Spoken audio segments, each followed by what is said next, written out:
Chapter 726. Xiaobao, this place looks really good. What do you think it would be like if Dongzhuo didn't burn this place down? After returning to their home in Luoyang, Zhang Xiaobao and Wang Wan began to look at Luoyang. Although it couldn't be compared to the current Chang and city, it had a different charm.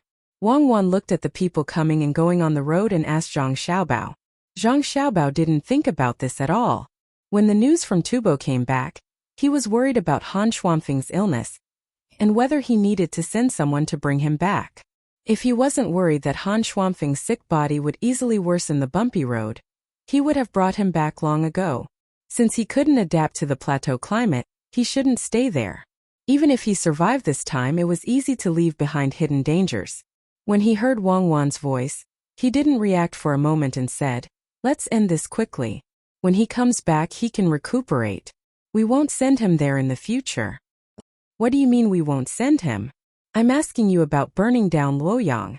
Wang Wan knew that Zhang Xiaobao was distracted again. As more and more things happened, Zhang Xiaobao's mind was wandering more and more. He had to take care of both big and small matters. It seemed that she had to think of a way to change this habit of his. What about her subordinates? If she had to take care of them, they would be exhausted to death. Zhang Xiaobao knew what Wang Wan was talking about this time. He smiled and said, "If it's burned, then it's burned. As long as it's built better, who cares what it was like in the beginning? Yiwei should be doing well there. It's been arranged. As long as he asks for something, support him first.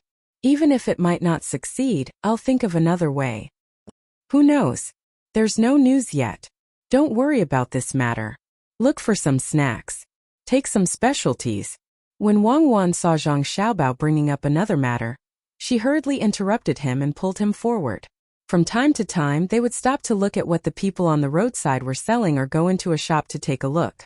After wandering around Luoyang for an entire day, the two of them were tired from walking. After eating, Wang Wan didn't go straight into the house like before. Instead, she went to chat with her mother, leaving Zhang Xiaobao alone in the house. After some thought, Zhang Xiaobao prepared to look for Xiaobei and the others to tell them stories. However, when he saw Xiaobei and the others, he realized that they were telling the adults the stories they had heard during this period of time. Zhang Xiaobao had no choice but to find another place to stroll. After walking around a few times, Zhang Xiaobao realized that he couldn't find anything to do. He could only return to the house, light another lamp, and practice his calligraphy. At the same time, he waited for Wang Wan to come back so that they could discuss other matters. He waited for 2 hours. Time passed very quickly while he was practicing calligraphy. Zhang Xiaobao didn't realize it until someone came to tell him that his wife wasn't coming back to stay. Only then did Zhang Xiaobao realize that it was already very late. He took a bath and prepared to sleep. The moment he laid down, he felt uncomfortable. He tossed and turned, unable to fall asleep no matter what. The insomniac Zhang Xiaobao thought for a moment and finally knew what he was missing. He sighed. Sometimes habits are the most unbearable. Sleep, relax, relax, and relax again. The next morning, everyone woke up. Wang Wan also found Zhang Xiaobao. She said to Zhang Xiaobao, "Let's sleep separately for the next few days. I have to get used to it." Get used to what? Zhang Xiaobao was very uncomfortable. He always felt that something was missing when there was one less person beside him. "What else can I get used to? When I was chatting with my mother last night, my body already had a reaction." Wang Wan suddenly felt a little embarrassed. Zhang Xiaobao didn't think much of it. "I thought it was something else.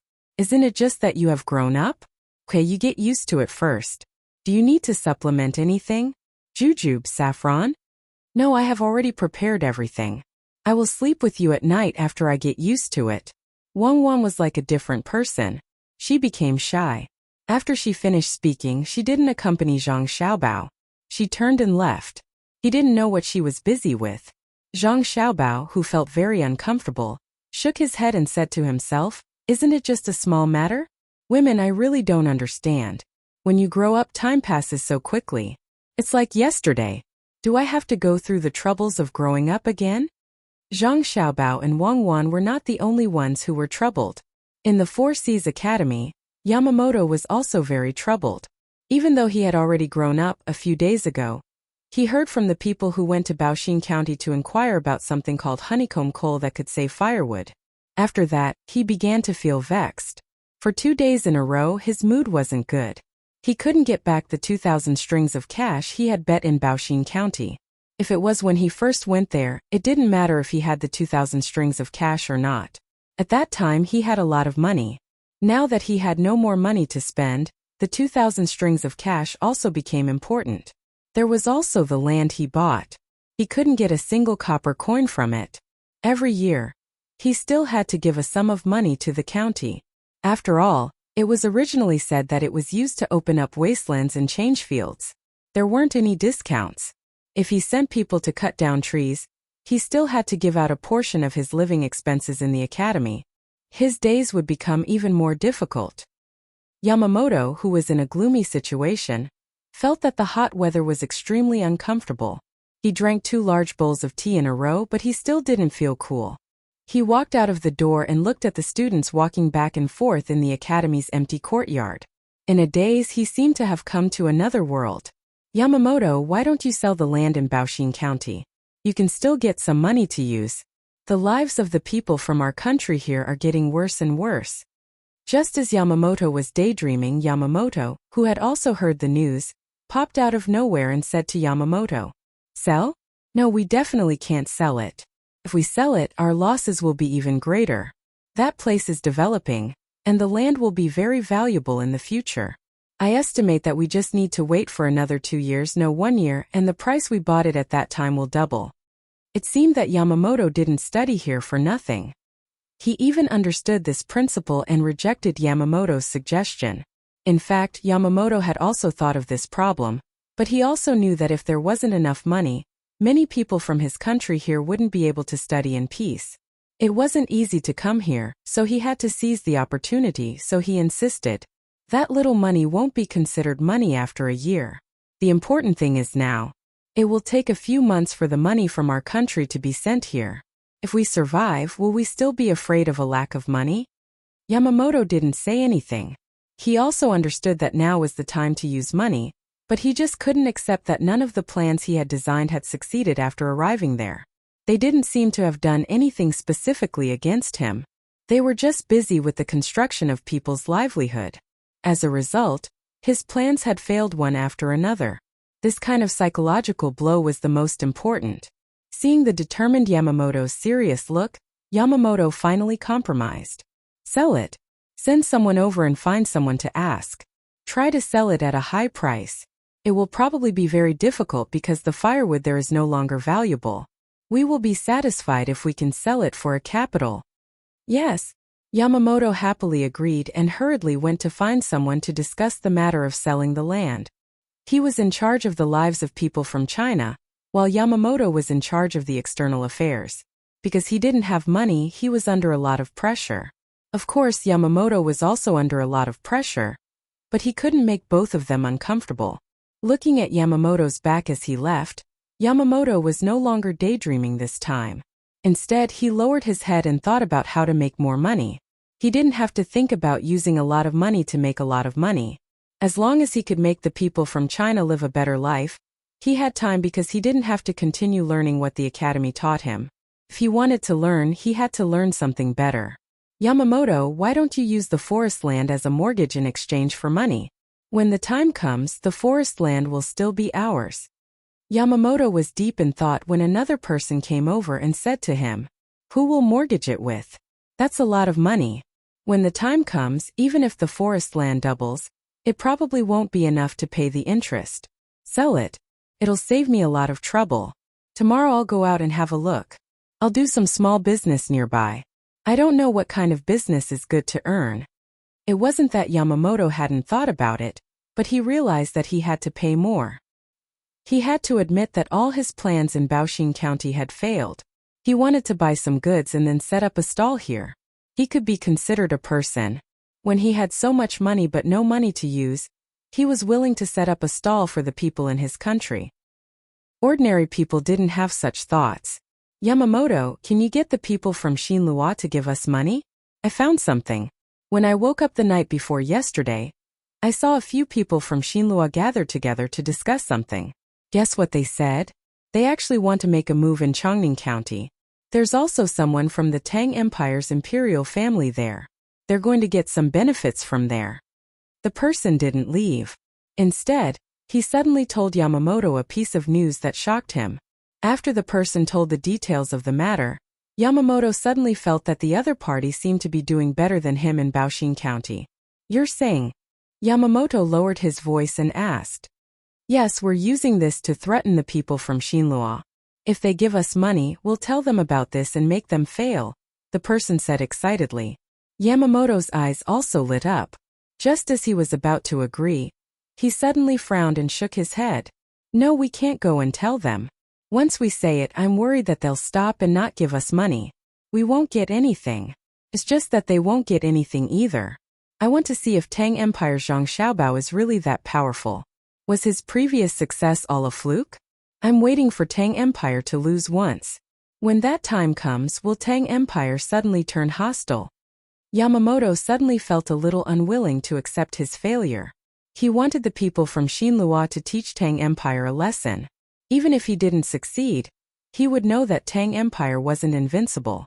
Although the people from Xinlua didn't directly confront Zhang Xiaobao this time, Zhang Xiaobao had already expressed his meaning very clearly. That was, as long as Zhang Xiaobao was in Tang Empire, everyone had to be honest.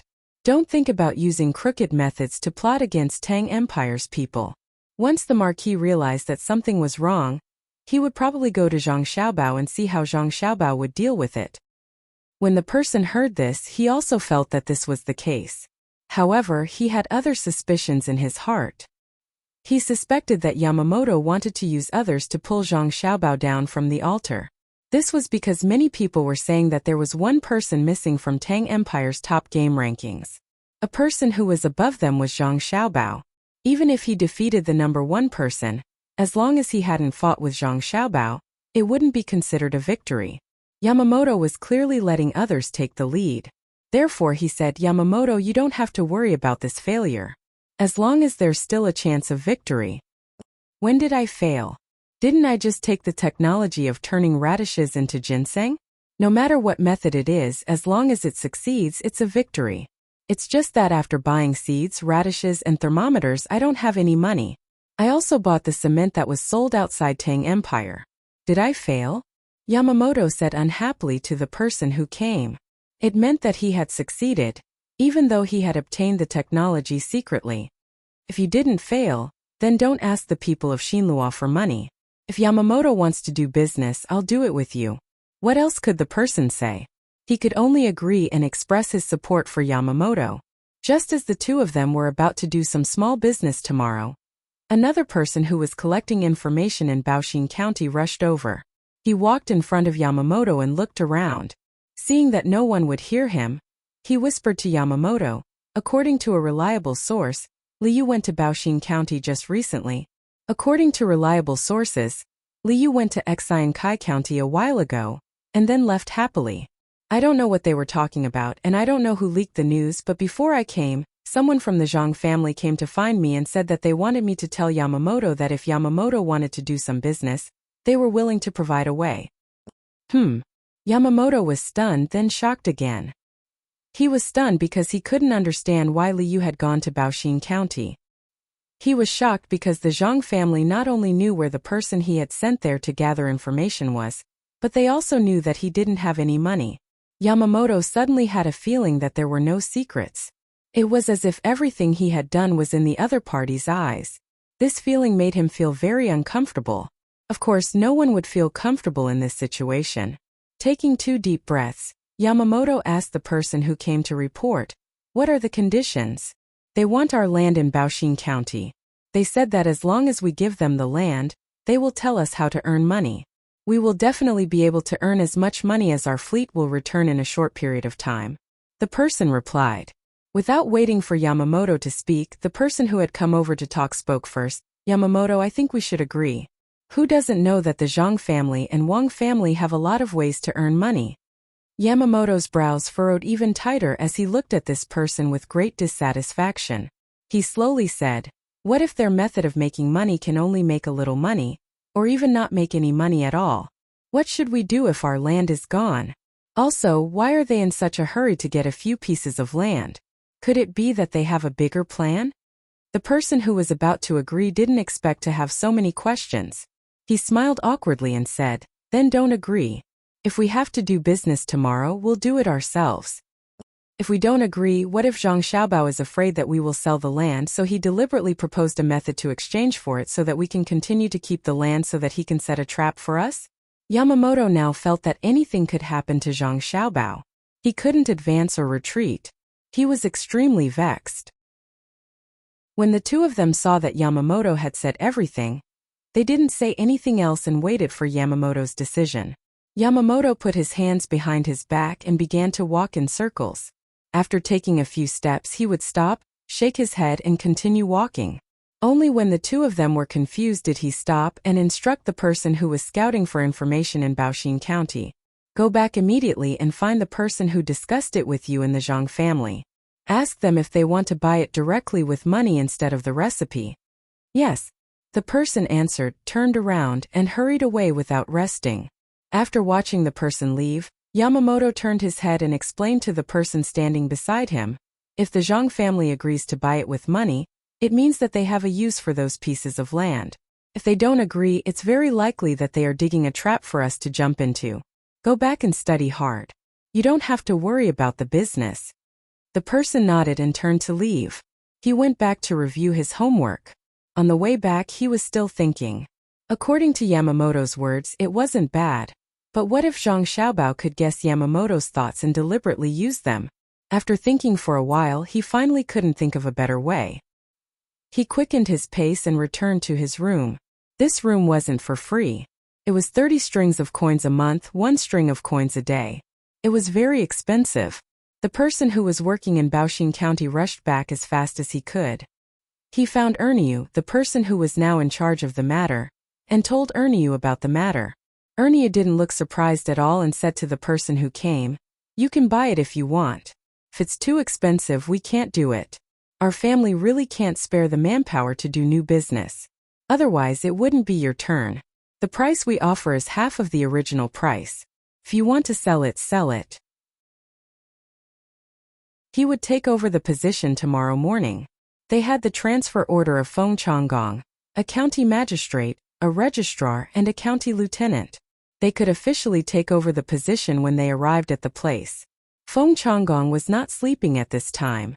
Since he sent the letter and money to the people above, he had received a reply telling him who would come over. He was told to be careful and not to make mistakes, especially not to recognize the wrong person and show his bad side. Counting the days, he had been bringing people to watch the progress of the construction site next to Rushui every day. In fact, he was waiting for the people sent by the higher-ups. He hoped that the people sent would arrive at night. In that case, he could arrange a place for the other party to live and find his own people to discuss. If it was during the day, then there would be less buffer time. One was the infrastructure which needed to be fixed, and the other was the people's livelihood. However, such a way of doing things couldn't be done in every place. It had to be adjusted at any time. For example, the imperial court also had its own ways of doing things. One was to find ways to gradually improve the lives of the people in the Tang Empire. Another was to be careful when dealing with outsiders. Third was to make more arrangements when there was enough money to spend. Such a way of doing things was the same as not saying anything. Did they really think that it was so easy to imitate what the Zhang family and the Wang family did? If that was the case, there wouldn't be so many middle and lower counties now. Thinking of this, Li Linfu had a better understanding of Cui Riji.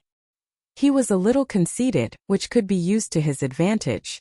Cui Riji didn't know that he had exposed his weakness with just a few words.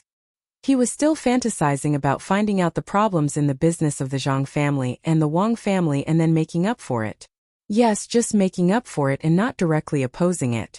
He didn't dare to do that. It was also good to make up for it. It could make the reputation of the Zhang family and the Wang family not so high. When others saw that, they would think that the Zhang family and the Wang family also made mistakes sometimes. Cui Riji could improve his reputation, killing 2 birds with 1 stone. While the two were talking about the future, Feng Changgong had already led his men to the shore beside the sailing ship. As he followed the ship to a dock downstream, he shouted, "Are you Lord Chui, Lord Li, and Lord Yan on the ship? I'm Feng Changgong. I'm late to welcome you." Although Feng Changgong was called a lower official, he was actually about to be promoted. However, there was a prerequisite that he didn't let others find fault with him. Otherwise, it wouldn't be about where he would be promoted, but whether he could keep his position. Lord Chui, the person on the shore, is Feng Changgong, the county magistrate of Xian Kai County. Li Linfu heard the voice and said to Chui Riji. At the same time, he also looked at the shore. There were people lighting torches there to illuminate the area. He couldn't see what Feng Changgong looked like, but he knew that the person in the official uniform was him. Chui Riji also turned his head to look. After a glance, he didn't pay attention to it anymore. Instead, he said to Li Linfu, "Lord Li." He didn't rest in the county at such a time. Instead, he came here to welcome us. He didn't know when we would come, so he probably watched and waited every day. We didn't come here to make him wait. We want the local people to live a better life. Lord Li, tell me, if he waits like this, can he still get up to deal with official business during the day? How can he work for the people? Chui Riji came here with Zhang Shu's idea. He didn't want Feng Changgong's people to be promoted smoothly. He was worried about how to find trouble, but he didn't expect Feng Changgong to give him an opportunity. He was happy. Li Linfu also complained about Feng Changgong. It was good to do things honestly, but he just had to curry favor. Didn't he know that there were people who came here to target him? He hadn't even taken over yet, and he was already caught red-handed. He was even more passive. After thinking about it, Li Linfu didn't say anything good about Feng Changgong. He also followed Chui Riji's words and said, "Lord Li is right. Feng Changgong didn't put his mind on official business. He actually delayed his rest to welcome an official. After we get off the ship, I will teach him a lesson." There's no need to teach him a lesson. With our current status, we can't teach him a lesson. We just need to report this to the court. Chui Riji finally found this opportunity. How could he let it go so easily? He wanted to use this matter to take down Feng Changgong. Once the memorial was sent, it would be in Zhang Shua's hands. Zhang Shua wouldn't let go of such a serious matter. Li Linfu had to fight for his right to speak. He said it very nicely, "Lord Chui. I think that we must teach him a lesson. We can't let him go just because his rank is not high enough or equal. After teaching him a lesson, we will report it and see what the court says." Well, okay. Chui Riji didn't object this time. As long as Li Linfu was willing to report it with him, it was fine. Feng Changgong, who didn't know that he was about to be unlucky, was still running on the shore. He kept saying good things even if the other party didn't respond. In the end, his running speed couldn't catch up with the speed of the ship. When the ship reached the place first, he was still panting and running. When he ran to the dock, Chui Riji and Li Linfu were already on the shore. Behind them was the county officer named Yan, who took over the position. Lord, I am County Magistrate Feng. Do you know your crime?" Without waiting for Feng Changgong to speak, Li Linfu asked loudly. Feng Changgong was shocked and couldn't breathe. He stood there anxiously, looking at Li Linfu. He didn't know why this person who should be on the same side as him attacked him as soon as he got off the ship. The county officer beside him quickly found some water and handed it to Feng Changgong to drink. Li Linfu didn't wait for Feng Changgong to ask why he was guilty. He said directly, "You don't rest in the government office at night, but come here to wait for the official to take over. I guess you have been like this for many days, right? Then let me ask you, how do you work during the day? Is there anything here that needs you to take care of? I must report it." Hearing Li Linfu's words, Feng Changgong finally calmed down. So it was like this. It must be the other party's people who suggested it. Li Linfu was helping him. If there wasn't a construction site here, he really couldn't say anything. But there was still work in full swing there. Without thinking, he explained, "Lord, you are wrong. My lord, you've wronged me. How could I be here to welcome a successor? Even if I had nothing better to do, I wouldn't do something like that. Perhaps I haven't done a good enough job, but I'm absolutely devoted to the people. There's a workshop under construction here, and I'm worried that something might happen to it, or that someone might dig up water during the construction process and cause the dam to burst. If that's the case, when can the people in the county live a good life? I'm not here to keep watch all the time. When I'm tired, I sleep for a while. When I wake up, I think about what to do to improve the lives of the people in Kai County in a short time and cooperate with the Zhang family and the Wang family to make the county's economy prosper. These words were pleasant to hear and made people feel comfortable. At least Li Linfu felt comfortable. He was happy in his heart, but his face was still calm as he lectured. It's a good idea, but you can't be too ambitious.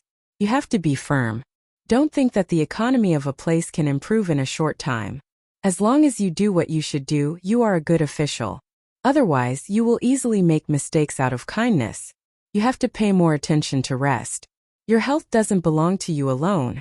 It belongs to the whole Kai County. You have to change the way you sleep. Yes, I know. I will change. I will take care of myself for the sake of the people. I know I'm wrong. County Magistrate Feng, did you encounter any trouble here? Are there any tents here? Cui Riji's good mood was gone. Listening to Li Linfu and Feng Changgong's words, the matter of him being punished seemed to have changed. Instead, it became a matter of praise. How could this be? If they continued talking, he would have to write a letter to praise Feng Changgong. This was definitely not what he wanted to achieve. Listening to the two talking, he felt disgusted and wanted to vomit. They were too shameless. He interrupted them. He couldn't let them continue. Feng Changgong was relieved and quickly replied, yes, there are tents.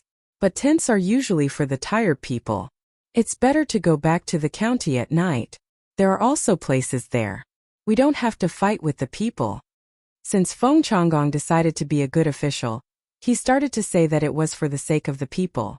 He didn't want Cui Riji to be here because it was inconvenient to talk here. It was easy for people to eavesdrop. Cui Riji's face became gloomy. He was tired and wanted to sleep early. It was not comfortable to sleep on the boat. When they finally reached the place, he wanted to rest early. He didn't expect Feng Changgong to refuse him with the same reason. Li Linfu snickered. He didn't expect Feng Changgong to be so interesting. Looking at the situation, Kai County shouldn't cause any trouble. He could relax and deal with them after he understood. Cui Riji couldn't say more about this matter. He had to get in the car and walk to the county. Took more than 2 hours. It was already midnight. He was woken up in his half-asleep state. He got out of the car and went to the arranged place. He fell on the bed and slept. Li Linfu was also arranged, and so was the county magistrate surnamed Yan. After arranging for everyone to rest, Feng Changgong had to find Li Linfu. He wanted to wake him up and tell him what happened recently, including how he offended Zhang Xiaobao and Wang Wan. He thought Li Linfu would be able to sleep. However, when he arrived, he found Li Linfu was still in his clothes. He was sitting there waiting and sipping tea from time to time. Master Li, I'm here, Feng Changgong said respectfully. Sit down. Tell me what happened in the county. Don't hide anything. Otherwise, even the gods can't help you. Li Linfu knew Feng Changgong would come. Wei Wei nodded and asked him to sit down. Although she was sleepy, she had to endure it. Otherwise, she might not have time tomorrow morning. Yes. Feng Changgong sat down and began to tell Li Linfu. Here's what happened. Just as Li Linfu had requested, Feng Changgong told him everything he knew. He did not include any subjective opinions, including how he had offended Zhang Xiaobao and Wang Wan, what strategy he had used, and how the other party had not reacted. He did not leave out anything. He knew that the officials sent this time were divided into 2 groups. Some wanted to deal with him and some wanted to protect him. Once he missed out something important, not only would he be finished, but the people above him would also be in trouble. Li Linfu slowly drank tea and didn't interrupt Feng Changgong. He listened to Feng Changgong. As he listened, his face darkened. When he heard about the Taoist priest that Zhang Xiaobao and Wang Wan met and what he said before they left, his forehead was already sweating. He didn't have time to wipe his sweat and asked anxiously, did the Taoist priest named Rum really say that? He said that the Taoist priest who chased after dreams could do the things of the 3 sovereigns and 5 emperors? After you offended Zhang Xiaobao and Wang Wan that day and used a trick, they didn't trouble you? Yes, that's it. This is good. In the future, no matter what Rumming said, the local people will be convinced. As long as it doesn't involve the workshop, there will be no problem. Zhang Xiaobao and Wang Wan probably haven't thought of a way to deal with me, so they can only hold on. Speaking of this, Feng Changgong seemed very happy. Ruming can even meddle in the affairs of the 3 sovereigns and 5 emperors? Why did you ask him to come here? That's the 3 sovereigns and 5 emperors. How are they compared to the current emperor? Li Linfu asked in disappointment and emphasized the words, 3 sovereigns and 5 emperors. Feng Changgong also sweated. Ruming said a lot that day, and he had been thinking about how to scheme against Zhang Xiaobao and Wang Wan, so he ignored many things. If it were the officials in the imperial court, they would have already realized it. Now that he heard Li Linfu emphasize the words, 3 sovereigns, he finally understood. If someone mentioned it and added a little more, he would be finished. But he didn't ask about the emperor. It turned out that he was waiting here. Ruming wasn't a god. Thinking of this, Feng Changgong pleaded with Li Linfu with a pale face. Lord Li, save me. I didn't ask him to come here to talk about the emperor. I just asked him to look at the place. You said he didn't, so he didn't? Ruming stayed here for so many days. Who knows if you secretly asked him to do this? I'm going to die because of you. I don't even dare to provoke Zhang Xiaobao and Wang Wan. Why do you have to dislike them? If you want to divert the river, then do it. They are not the kind of people who only care about their own interests and don't care about others.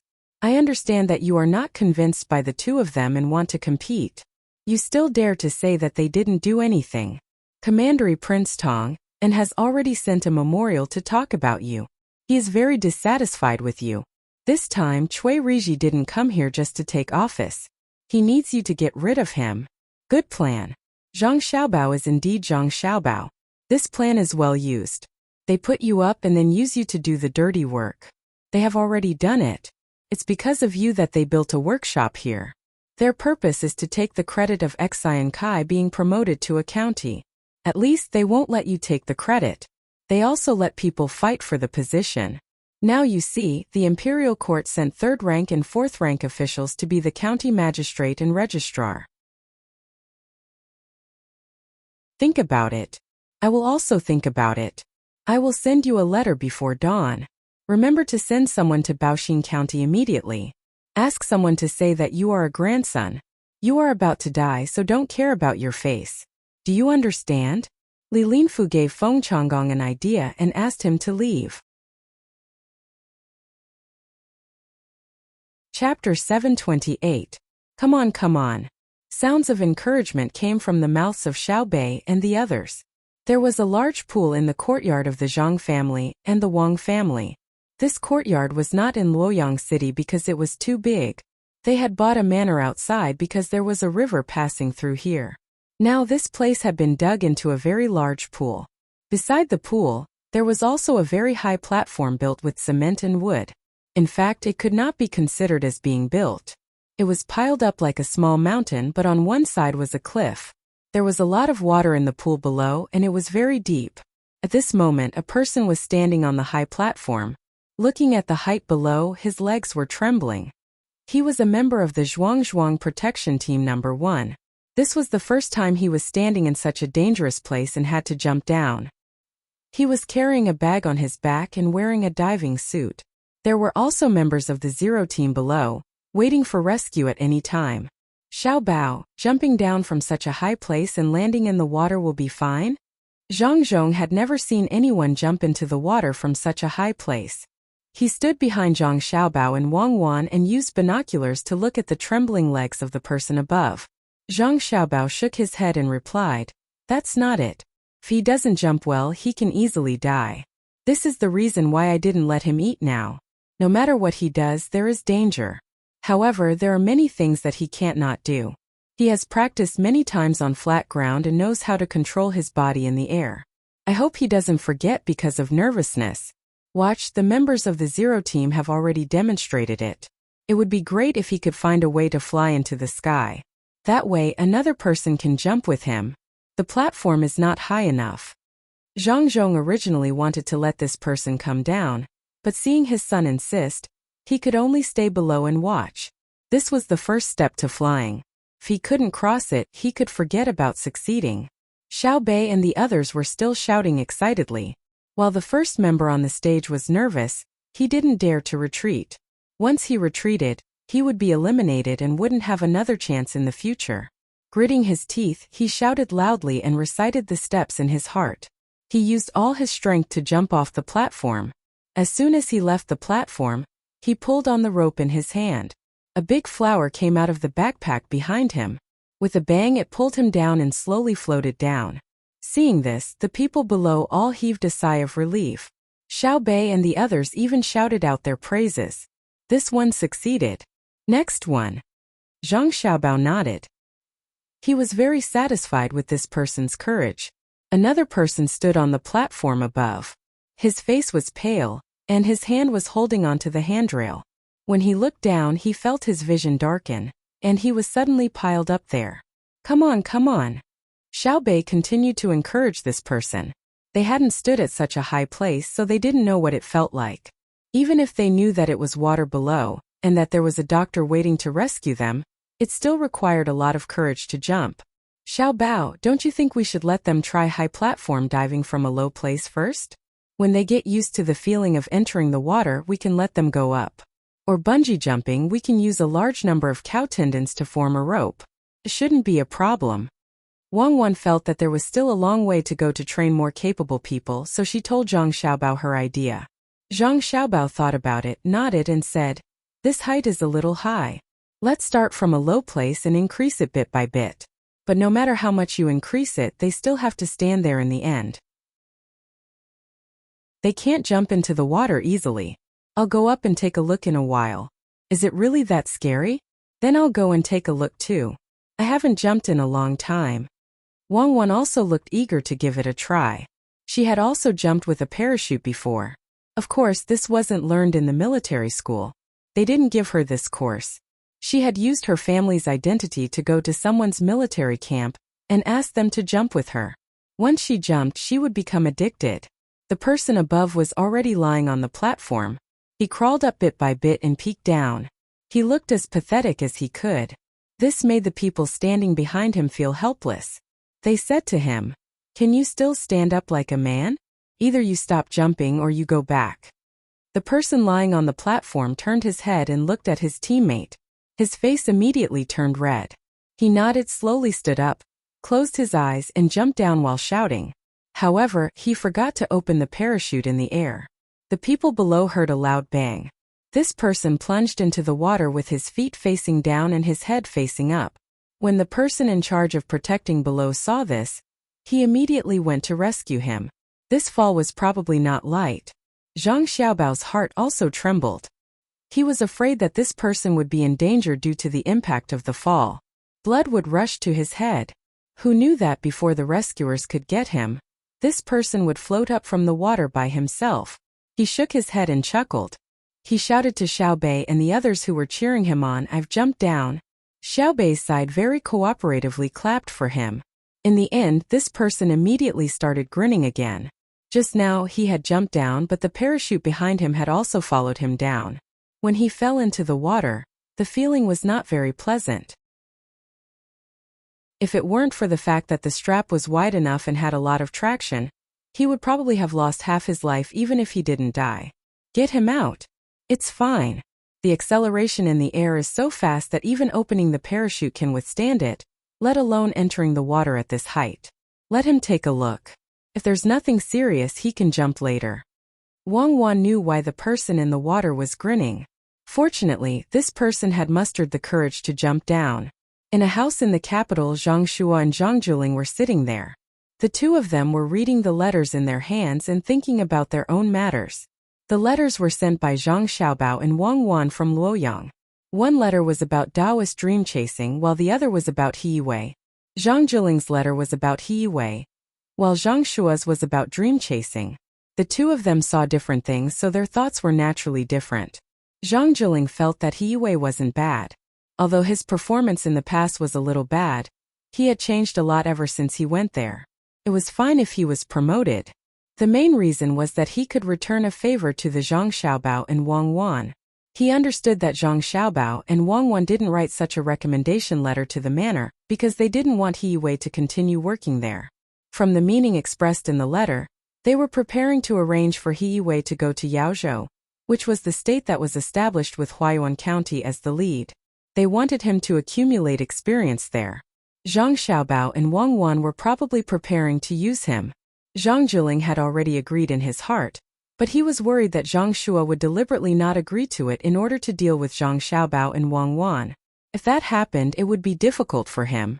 Zhang Shua still hadn't read the letter recommending He Yiwei. His eyes swept over the few words in the letter again and again, as if he couldn't get enough of it. The letter emphasized the situation of Feng Changgong finding a Taoist priest there, and it also described the situation without adding any of its own thoughts. It was precisely because Zhang Xiaobao and Wang Wan didn't have their own thoughts that Zhang Shua appeared helpless. If Zhang Xiaobao and Wang Wan said that they wanted to impeach Feng Changgong, then he could use this as an excuse to push the matter to the two of them. However, they didn't say anything, and just calmly described the situation. They didn't even emphasize the keywords that could be used to attack Feng Changgong. It seemed that they wanted him to make a move, and after knowing that he would make a move, they sent him a knife. Reading it over and over again, Zhang Shua's mood went from being happy at the beginning to being confused, and now it was heavy. He finally found the source of the problem. He handed the letter to Zhang Jiling and said, Zhang Xiaobao and Wang Wan actually schemed against me. They did it on purpose, wanting me to make a move and then have a conflict with Yu Wenrong. Now that they have succeeded, and at the most critical moment they even sent me a big gift. Should I accept it or not? Zhang Jiling took the letter and finished reading it with 2 glances. He then took a deep breath and looked at Zhang Shua helplessly, saying, It's not good to accept it. This gift is a bit too much. They clearly want to kill with a borrowed knife, but without this letter, Xian Kai County is very likely to lose. However, once we use it, we will be helping Zhang Xiaobao and Wang Wan. The two of them want to teach Feng Changgong a lesson, but they want to hide in the background and let us take the lead. Bad, really bad. My lord, look, there is a letter here. They want to recommend He Yiwei. Do you want to help them? Zhang Jiling wanted to directly say that he would help them, but when he saw the other letter, he really didn't know what to say to Zhang Xiaobao and Wang Wan. The two of them didn't waste time and went in a big circle to trap Zhang Shua just to deal with one person. It could be said that they killed 2 birds with 1 stone. Zhang Jiling finally understood Zhang Xiaobao and Wang Wan's character of seeking revenge for the smallest grievance. As long as you offended them, don't expect to live a peaceful life. They would always find trouble for you. Zhang Shua took the other letter. After reading it, he laughed angrily. Good. I have been promoted to this position and have met many powerful opponents, but I have never really admired anyone. Today there are finally people I admire. Zhang Xiaobao and Wang Wan. Good skills. This means that I have given you a big gift, and you have to return it to me. We don't owe each other anything. After all, as long as we do something about chasing Dream, we will have an easier time in Xian Kai County. My lord, what if we accept their gift but don't help them arrange people? Although they used us to deal with Feng Changgong, we have also received benefits. What can they do? Zhang Jiling still hadn't reacted, so he asked again. Zhang Shua sighed and said, Then it's even simpler. Don't think that this gift letter is really a gift. It's actually used to threaten me.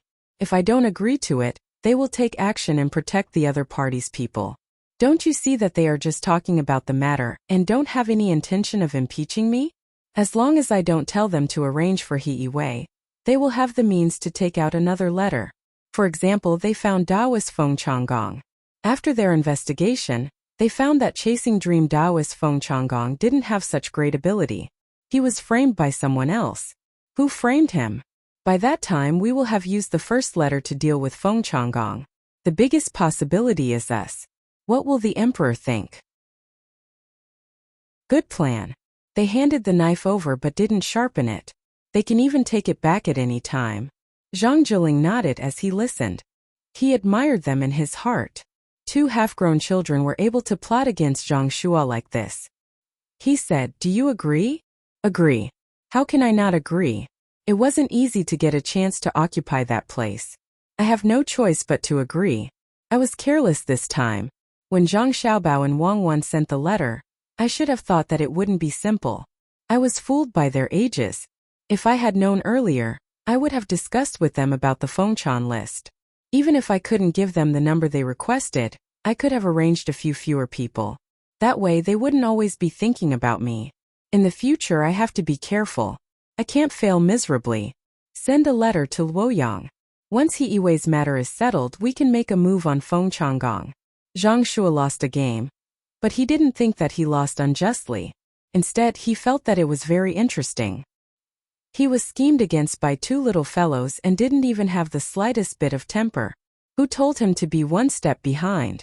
The other party drew a circle, and he jumped into it without waiting for others to push him. Fortunately, he didn't lose anything this time.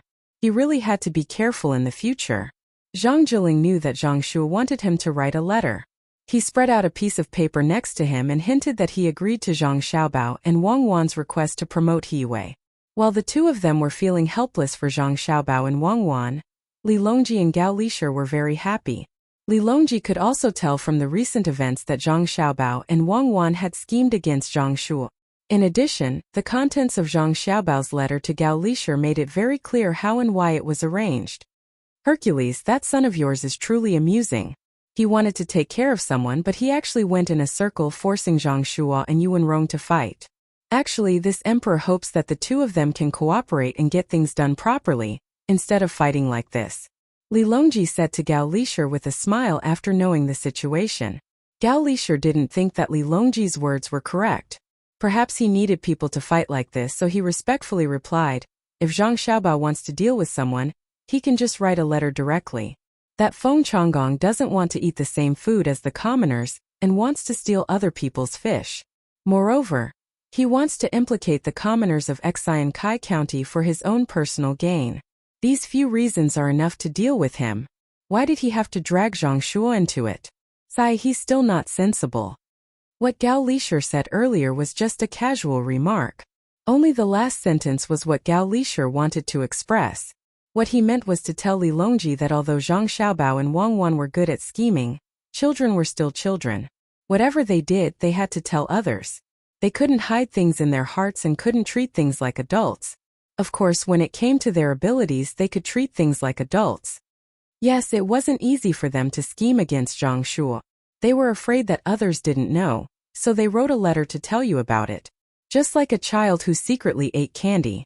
In fact, even if they didn't say it, you can understand it if you think about it carefully. That He Yiwei can be considered lucky. Li Longji also agreed with Gao Lishir's words.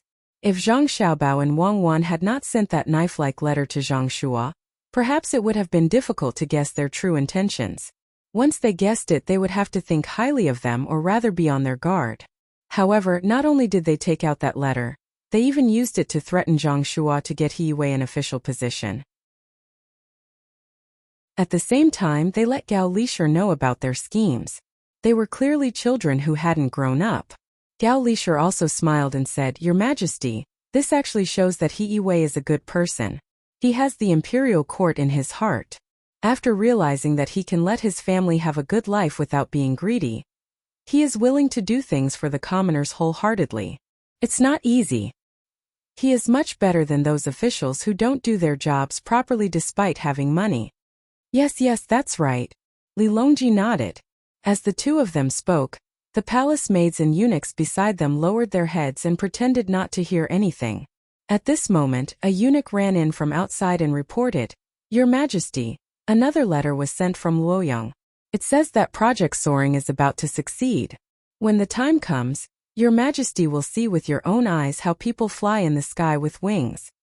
As the eunuch spoke, he handed Gao Lishir an envelope. The letter had already been opened, but there was a small envelope inside. The small envelope had a seal on it, indicating that it was not for others to touch. After checking it, Gao Lishir nodded at Li Longji and opened the letter. When he looked up, he saw a picture on it. Beside the picture was an introduction to various places. It was very detailed. Your Majesty, there is a picture in the heart. The picture explains why people can fly in the sky. Take a look. After Gao Lishir understood it, he was astonished. As he spoke, he handed the picture to Li Longji. Li Longji was also curious. When he read the letter carefully, he saw the principle of how people could fly in the sky. It was like a kite. It explained how air came about, how it was blown, and why birds could fly freely in the sky. In fact, it was just simple content for popular education. If it were elementary school students like Zhang Xiaobao and Wang Wan, they wouldn't be interested at all because they already knew. However, Li Longji didn't know. Today was the first time he had heard of it. He already knew, but he didn't know why. He didn't understand how things could be thought of in this way. After reading it carefully twice, he happily closed the letter and said to Gao Lisher, "So it's like this. Does that mean that as long as there is a strong wind, one can fly even on flat ground? There's no need to jump from a high place?" "I don't know. I think your Majesty is right. I'll write a letter and ask over there. It's just that it's not easy for the strong wind to come out," Gao Lisher replied cautiously. He really didn't know. Li Longji thought for a moment and said, "Wind is easy. Between the clouds and the water, there are a few houses that are connected to fans. As long as there are enough fans and they spin fast, the wind will be strong. When the time comes, we can connect a frame and put people on it. With the wind blowing, people and the frame will fly together. If they could put something on the shelf, they could directly turn the fan. Some could be used to push it and some could be used to pull it. Then it would be much easier for people to fly in the sky. If they could put a few grenades on the shelf and throw them down from above, who in the world would be able to fight against them? It's just that it's difficult to make something that can be put on the frame to make the fan spin. I don't know if the expert behind Xiaobao and Wang Wan can think of a way. When you write the letter, write down my thoughts and ask." Yes, Gao Lisher didn't care if Li Longji's idea would work or not. In any case, what the emperor said was good. Even if it didn't work, he had to let Xiaobao and Cuckoo try. Gao Lisher really didn't know how many ideas Zhang Xiaobao and Wang Wan would have after he sent the letter to them. The two of them would definitely feel that it wasn't easy for Li Longji to think of this. This was because this was the idea when the airplane was invented. It was even more amazing. He directly considered throwing bombs. At that time, the airplane was used for reconnaissance and had not become a bomber. At this time, Zhang Xiaobao and Wang Wan were already preparing to leave Luoyang and return to Baoxin County. Xiao Bei and the others also had to follow them back. After all, they couldn't fall behind in their education. When Xiao Bei was packing her things, she didn't forget to carry a mini parachute bag on her back. In the past 2 days, she had been telling others that she had also jumped with an umbrella. Her brother and sister had jumped with her, and it was very fun. Zhang Wang clan had already told Zhang Xiaobao and Wang Wan about this matter. That day, when other people jumped with their parachutes, Zhang Xiaobao and Wang Wan also jumped. After the two of them successfully jumped, the bold Xiao Bei also begged to jump once. Zhang Xiaobao and Wang Wan considered it and really tied an umbrella bag on Xiao Bei. Then, the two of them jumped down from the platform with Xiao Bei. Xiao Bei actually opened the umbrella herself. She opened it before Wang Wan and Zhang Xiaobao. In fact, they didn't plan on letting her open the umbrella. Zhang Xiaobao and Wang Wan were prepared to share a large umbrella with the three of them. Of course, there was a backup. In the end, when Xiao Bei opened her umbrella, Zhang Xiaobao and Wang Wan were depressed. Zhang Xiaobao pushed Wang Wan in the air and pushed Wang Wan a distance away so that she could open the umbrella and not get entangled with Xiao Bei's.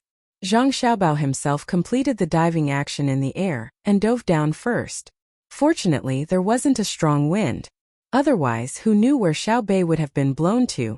In the end, she slowly landed in her brother's arms on the surface of the water and shouted excitedly. From then on, she had to carry a small umbrella bag every day and was watched 24 hours a day. This was to prevent her from finding a high place to jump down.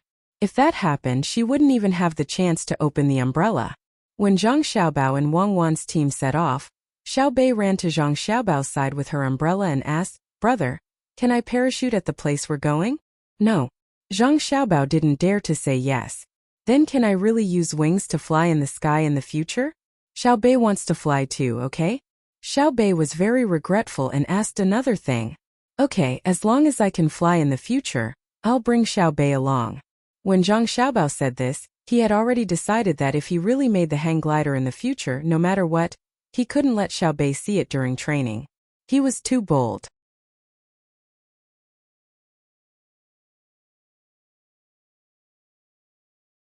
"Then I will go and deliver the food to them." The palace maid Xiao Zhu realized that she had said something wrong and hurriedly left. When she walked down the stairs, she looked back and sighed helplessly. She walked to the kitchen. At this time, another palace maid came out and also looked at the small building. She softly asked, "Sister Xiaozhu, is the Empress better?" "Much better. Just now she was reciting a poem. When she returns to the capital, she won't be bullied by that Wu person like before. Our Empress has learned a lot of skills here. Although she's not that good at reciting poems, it's better than before. She can also play the zither and dance.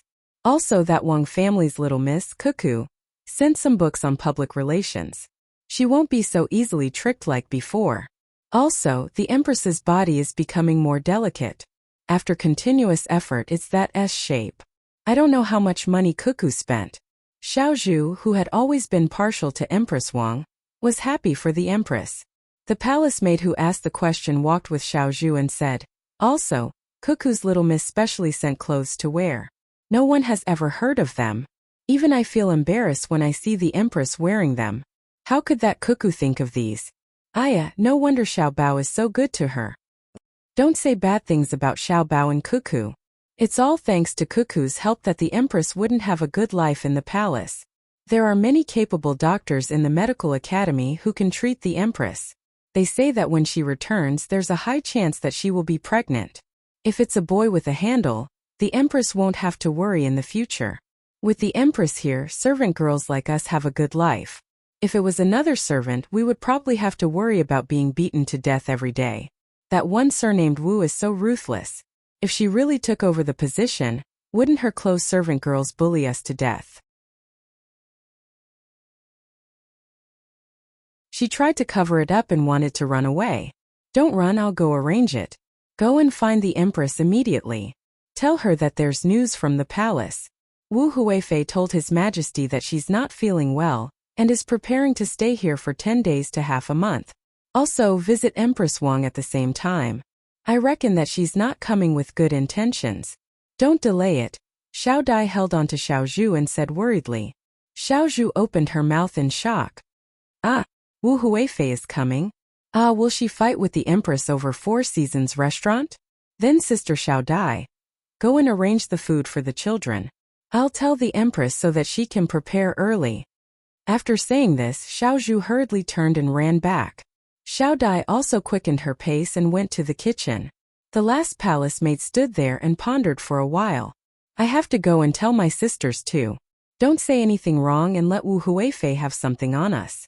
Why did she insist on coming over?" When Xiaozhu returned, Empress Wang was still reading the poetry anthology. This poetry anthology was also organized by Wang Wan. It was filled with good poems written by scholars.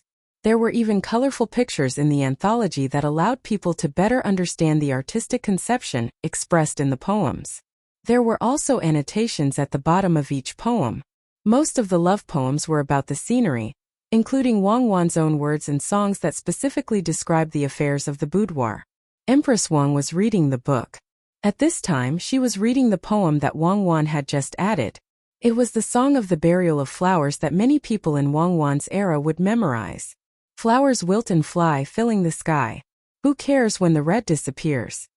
It's hard to keep the soul of a flower or a bird. The bird is speechless and the flower is ashamed. Once spring ends, the beauty becomes old, the flower falls and the person dies. Empress Wang quietly cried as she read. Just as she was about to wipe her face with her hand, she suddenly thought of something. She took out a handkerchief from the beautiful purse at her waist and pinched it between her thumb and middle finger while the other 3 fingers were slightly raised. She held her wrist out and gently dabbed it on her cheek. Only then did she let out a long sigh and said to herself, "Cuckoo is really too much. She must write something that makes people cry. It's probably a poem that others don't know. So many scholars think that they are outstanding. I really should let them read this poetry anthology and let them know what it means to be a woman who is not inferior to a man. Look at this poem. If life is only like the first time we meet, what is the autumn wind sad painting fan? Ordinary changes but the heart of an old friend changes easily. It looks like it's not finished. Why did it stop at the end? Sigh. If only Cuckoo and Xiao Bao were my children. With the 2 of them, no one would dare to think about my position. I don't know if I'll be pregnant when I go back. Empress, bad news, bad news. The one surnamed Wu is here. Oh, it's Consort Hui. The news just came from the Zhang family. Many people in the palace don't know about it. Before Little Bamboo arrived, her voice came first. Then she heard the sound of her footsteps running up the stairs. Empress Wei Wei frowned. Seeing Little Bamboo running up, she said softly, "Don't panic. She didn't do anything to me in the palace. Do you think she can overturn the heavens in Day Hospital? If she wants to come, then let her come. Do what you need to do." Empress, what if Consort Hui wants to snatch the Four Seasons workshop? Little Bamboo was still worried. Is this Empress's place a place that anyone can snatch? Let's not talk about this Empress status. Even if it's other concubines, as long as they were invited by Cuckoo, they can stay wherever they want. Unless the Emperor is here, no one can even think about taking over. Empress Wang felt vexed, but she wasn't worried. Even if Consort Hui had the guts, she wouldn't dare to cause trouble in Day Hospital. Then this servant will wait on the Empress here and won't go anywhere. This servant is afraid that she might bring something for the Empress to eat. Little Bamboo decided to stay. Empress Wang didn't reject this time. If you want to stay, then stay. When she comes, remember to behave properly. Don't embarrass me. Do you know where her entourage is? I don't know. She probably didn't prepare any ceremonial guards and came here secretly. She must be up to no good. Little Bamboo mumbled. Before she could find someone to ask, a woman in charge of this place came in to report. Empress, Consort Hui will probably arrive at the pier in another 2 hours. From the pier to here it will take another 3 hours. She will probably arrive before evening. Got it? Empress Wang Weiwei nodded. The person who came left immediately. Seems that what others say is right. As long as one enters this small river, no one can keep any secrets. Consort Hui must have already made arrangements. She thought that she could secretly arrive, but she was still discovered. Empress Wang sighed at the ability of the Zhang family and Wang family to control this place. Wu Huifei had indeed come. She was sneaky and didn't prepare any ceremonial guards. She thought that she could come to Day Hospital without anyone knowing. The palace had blocked the news very well. Unfortunately, she brought too many people. Even if she didn't prepare any ceremonial guards, she still had to bring more people to serve and protect her. With so many people entering the river, how could the Zhang family and Wang family not pay attention? Even if she didn't use the Zhang family and Wang family's boats and didn't dock on the river, she still wouldn't be able to hide. As she held the necklace, she became angry again. This necklace was already good. Each pearl looked the same size, a few sizes bigger than soybeans. It looked very beautiful. However, the one given to Empress Wang was prettier and the pearls were bigger. Was it because she was a concubine and Empress Wang was an empress, so there was such a big difference? Your Highness, we're almost at the pier of Huaiyan County. When we arrive, do you want to rest at the pier or go directly to Day Hospital? Wu Huifei also had a palace maid serving beside her. She went out to take a look and asked others how much time was left. When she estimated that it was about time, she asked Wu Huifei. Wu Huifei looked at the palace maid and thought for a while, then said, "Go directly to Day Hospital and see if they'll be flustered. I want to know where they'll arrange for me. If they're not, I won't let them off. Isn't Empress Wang in Four Seasons House? When the time comes, I'll talk about how good Four Seasons House is and see what they'll do." Wu Huifei really wanted to deal with Wang Wan directly, or ask Wang Wan to go to the palace to cause trouble. However, she didn't dare to do so. If she went to deal with her, she would be in someone else's territory. It was very likely that something unexpected would happen. If she asked her to go to the palace, she couldn't directly use force to deal with Wang Wan. She could only set a trap and let Wang Wan fall for it. However, Wu Huifei thought about it and felt that even if Wang Wan really did something wrong in the palace, the Emperor and Gao Lisher wouldn't do anything to Wang Wan. Firstly, she was young, and secondly, she was very useful. Most importantly, she had a great reputation. If she was dealt with in the palace, what would the world think of her? Of course, the most important reason was that Wu Huifei was afraid of death. She heard that Zhang Xiaobao and Wang Wan took out a bunch of weapons when they met the emperor. Who knew if they really took out all their weapons? If there was a more powerful weapon that could be used to perish together with others, it seemed that it would be easy for her to die if she had to deal with her.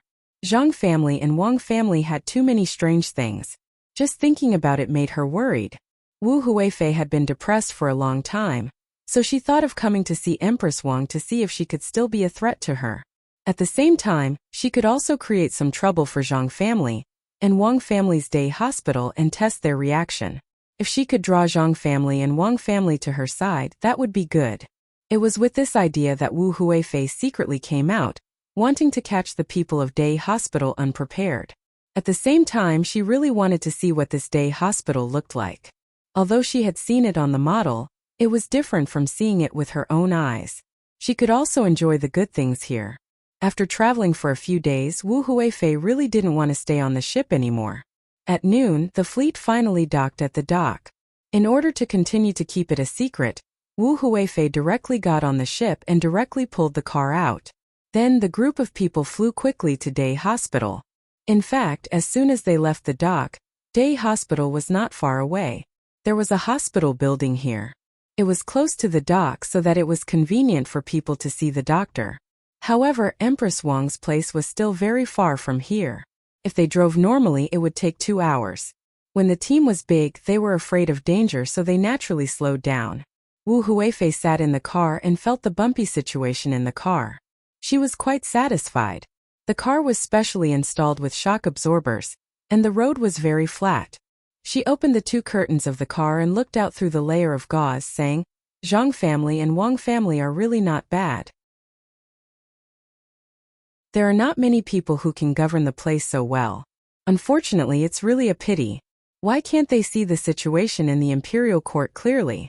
If they had come here earlier, I could have helped them go further. If Wang Wan heard this, she would definitely laugh heartily. Wang Wan didn't take her seriously. Zhang family and Wang family didn't need a concubine in the imperial harem to develop.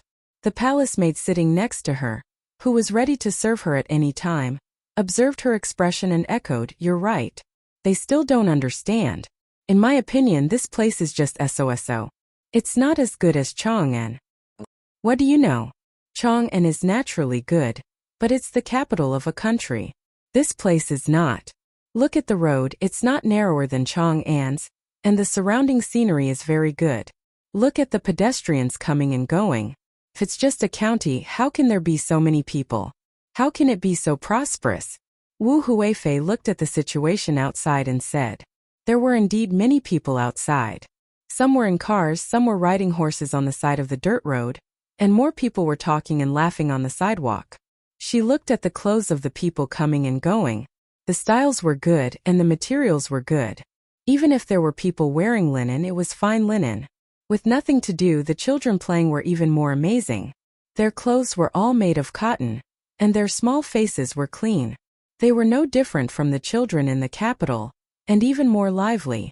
This showed that the people in the county lived a good life. At least the children didn't suffer. It's better to hold and be full. It's better to hold and be sharp.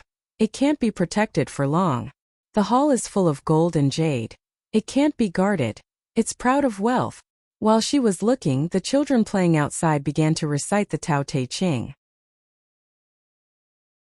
In Wu Huifei's ears, even if she didn't want to admit it, she couldn't help but be moved by the ability of Zhang family and Wang family to govern.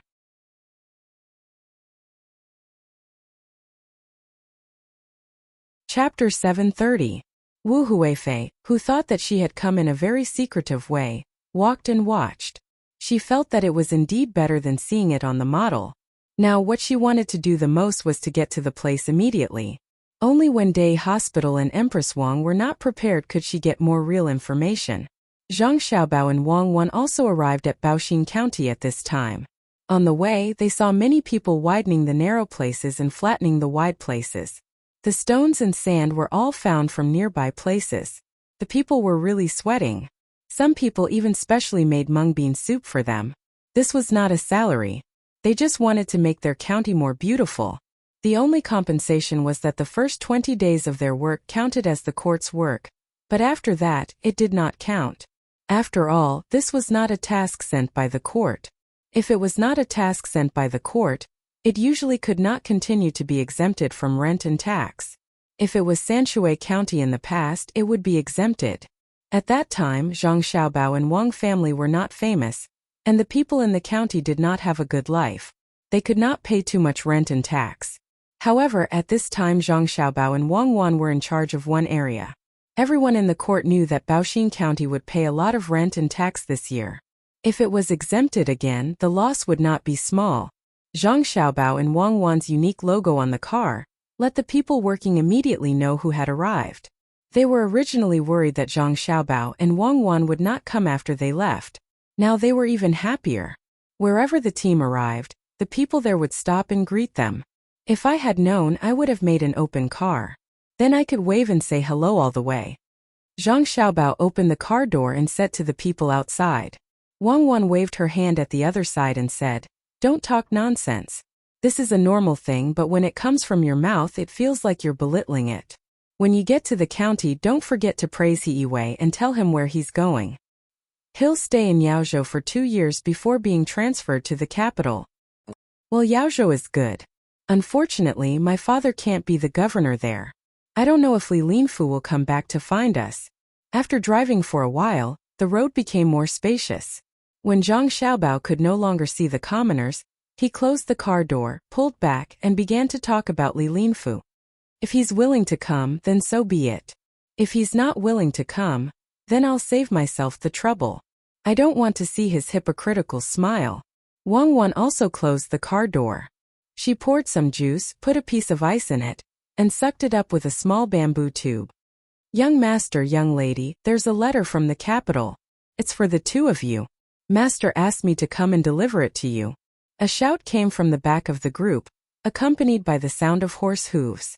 The carriage didn't need to stop. The person came to the side and delivered the letter to Zhang Xiaobao. Then he turned the horse around and went back. When he saw the envelope, it turned out to be from Gao Lisher. He quickly opened the letter. Zhang Xiaobao skimmed through it and handed it to Wang Wan.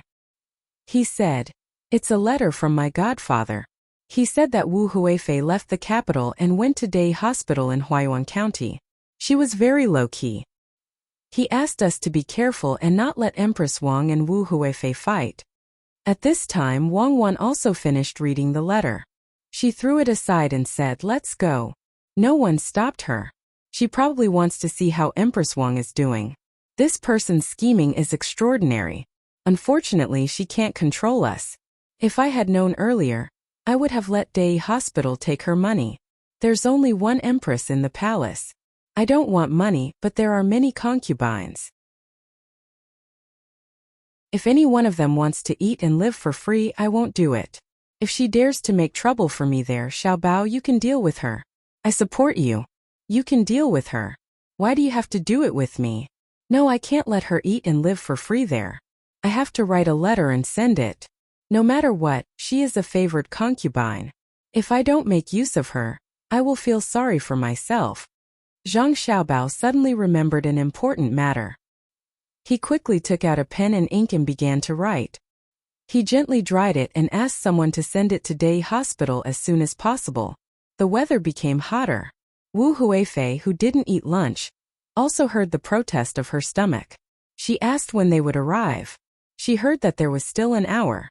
Thinking that the food there was better than the snacks she brought, she decided to endure.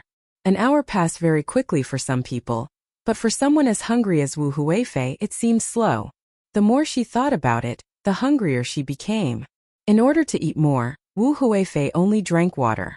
Just when she felt that she couldn't bear it anymore, the group finally arrived at the sanatorium. The outermost fence blocked the group's way. Wu Huifei has come in person. Why aren't you welcoming her?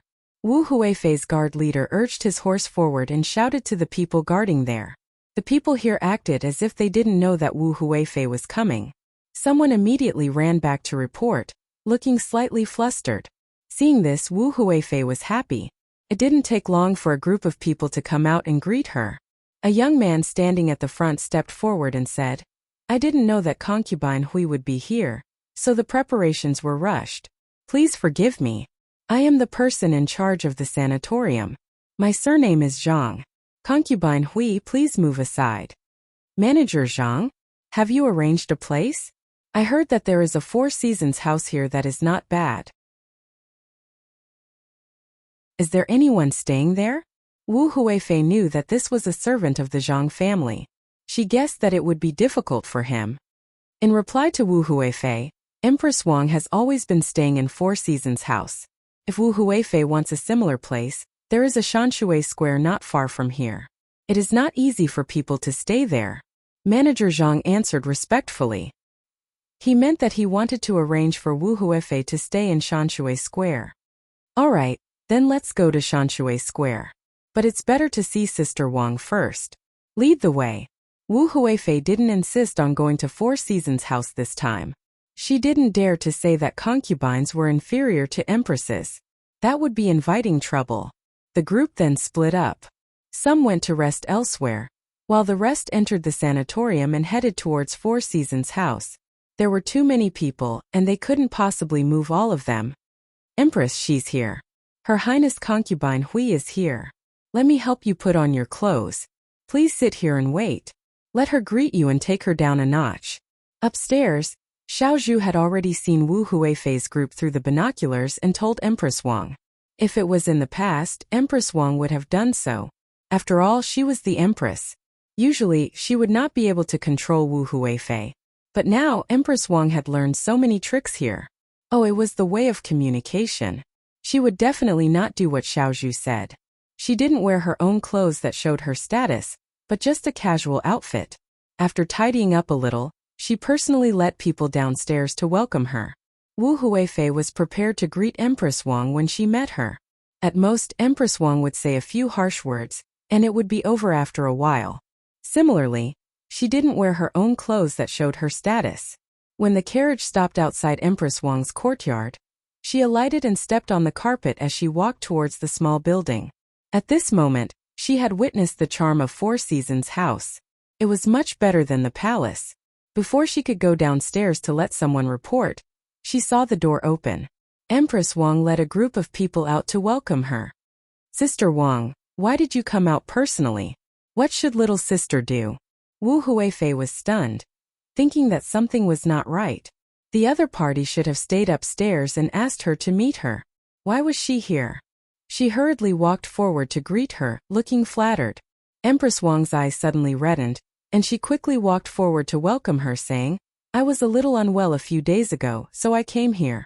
I've been here for so many days, but I couldn't see you. Sister Wu, I had strange thoughts. Knowing that you were here today, how could I stay upstairs? You haven't eaten lunch yet, have you? Servants, quickly prepare a meal for concubine Huifei. Choose the best. If you neglect anything, be careful of your head. Empress Wang said to Wu Huifei, then ordered the servants to make the arrangements. When the two of them were standing not far away, Empress Wang's tears fell. She didn't wipe them away, but looked at Wu Huifei happily and said softly, Sister, come here. You must be tired. It's hot outside, come in with me. As she spoke, she took Wu Huifei's arm and walked toward the small building, not giving Wu Huifei a chance to say anything. Wu Huifei blinked hard and turned her head to look at Empress Wang. After looking at her carefully, she confirmed that this was really Empress Wang and not a fake. With an unnatural smile on her face, she said to Empress Wang, Younger sister also misses elder sister. How is elder sister doing here? It's said that day hospital is the best in the world. If you recover, why don't you go back with me? You can go on blind dates every day.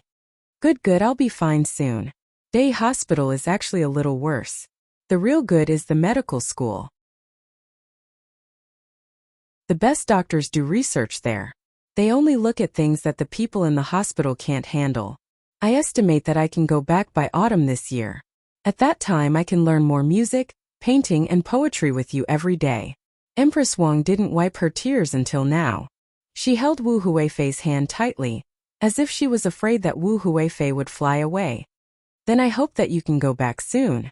Are you used to living here? Wu Huifei asked with concern as she followed Empress Wang upstairs. Only she knew how she felt now. Her opponent had changed. She was no longer the Empress Wang who mingled with the palace maids in the palace and didn't care about her identity. At the same time, she had become more difficult to deal with. Wang, look at what you've done. You've turned a careless person into such a smooth person. How am I supposed to deal with her now? How did she change? Could it be that there's someone here to teach her? Thinking like this, Wu Huifei's mood was very complicated. She accidentally touched Empress Wang's hand again and suddenly found that Empress Wang, a woman from a military family, was even more tender than her own. She pressed her hand against Empress Wang's body and felt endless tenderness, as if she had no bones. With this feeling, Wu Huifei's heart skipped a beat. She looked at Empress Wang's face again. She seemed to be very shy, not as tough as before. This is a big threat. Day hospital can actually turn a person like this. How did they do it? Why have I never heard of it before? Could it be that it was specially made for Empress Wang? Wu Huifei, who was shocked in her heart, could only ask Empress Wang, "What do you use to deal with your troubles here?" "Ah, what else can it be? It's swimming, playing basketball, bathing often, and using a special mixture of milk bubbles. If you have nothing to do, you read books, play the piano with others, and then you learn to do needlework."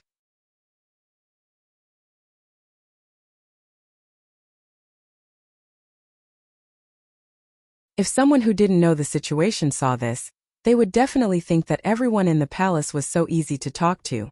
The two of them talked until the sky turned dark. They even got someone to give them a massage.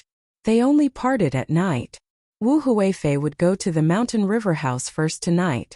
Tomorrow she would move to the Four Seasons house. After sending Wu Huifei off, Empress Wang let out a long breath.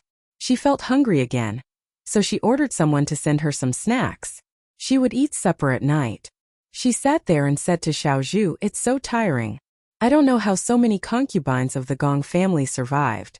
I only accompanied them for half a day, but it felt like I ran dozens of miles." Empress Wang is amazing. If it was in the past, Empress Wang wouldn't be like this.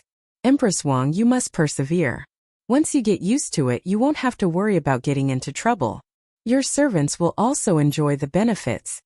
Xiaozhu was very satisfied with Empress Wang's performance today. The accelerated training of the Zhang family and Wang family was indeed amazing. Okay, for you all I will persevere. But only when there are outsiders. Normally I will not do it. I have to be like before, playing and having fun. Empress Wang also felt that her performance today was okay. She didn't have a bad temper. She knew that the other party wanted her to die early, but she endured it. This way, she wouldn't have to worry about being cheated when she returned to the palace in the future. However, she heard from Wu Huifei today that she wasn't very happy about. Zhang Shua actually went against Xiao Bao and Wang Wan, and was schemed against by Xiao Bao and Cuckoo. This wasn't good, this wasn't good. The next morning, Empress Wang was indeed going to change places. However, it wasn't the mountain river house that Wu Huifei thought was second only to the Four Seasons house, but Yawang Mountain. There was a place for recuperation on the mountain, but it had never been open to the public. It seemed that other than the emperor, only the members of the Zhang family and Wang family could go there. It was said that the place was better than the Four Seasons house, but no one had ever personally experienced it. After hearing this news, Wu Huifei, who was happy the whole night, lost her good mood. No wonder Empress Wang gave up the place. It turned out that there was a better place to go. Damn you, Wang Wan, just you wait. Wu Huifei thought bitterly in her heart as she brushed her teeth with the toothpaste and toothbrush that Wang Wan had given her. Empress Wang didn't expect this either. She thought that she should move to the mountain river house, but when she mentioned it in the morning, the person in charge immediately said that there was another place to go at Yawang Mountain. He also said that a pigeon flew here in the early hours of the morning with a letter from the young master and young lady. Since there was already an arrangement, Empress Wang naturally wouldn't reject it. She put her gratitude in her heart and led the team to Yawang Mountain. It would take more than half a day to reach Yawang Mountain from here. On the way, Xiaozhu said excitedly to Empress Wang, "Empress, it's still young lady Cuckoo who is on your side." She knew that Miss Wu would come and snatch your place, so she quickly sent a letter. Yawang Mountain, huh? I've only heard of that place at the top, but I've never seen it for myself. This time, young lady Cuckoo has put in a lot of money. I heard that the swimming pool there is better than other places. It's the kind that looks like you're about to fall in, but you can't. If you stick your head out, you can see how the water flows down. When the time comes, you have to follow me closely. Don't fall in accidentally. Your swimming skills aren't as good as mine. How could you fall in? I think the Zhang family and Wang family will make arrangements.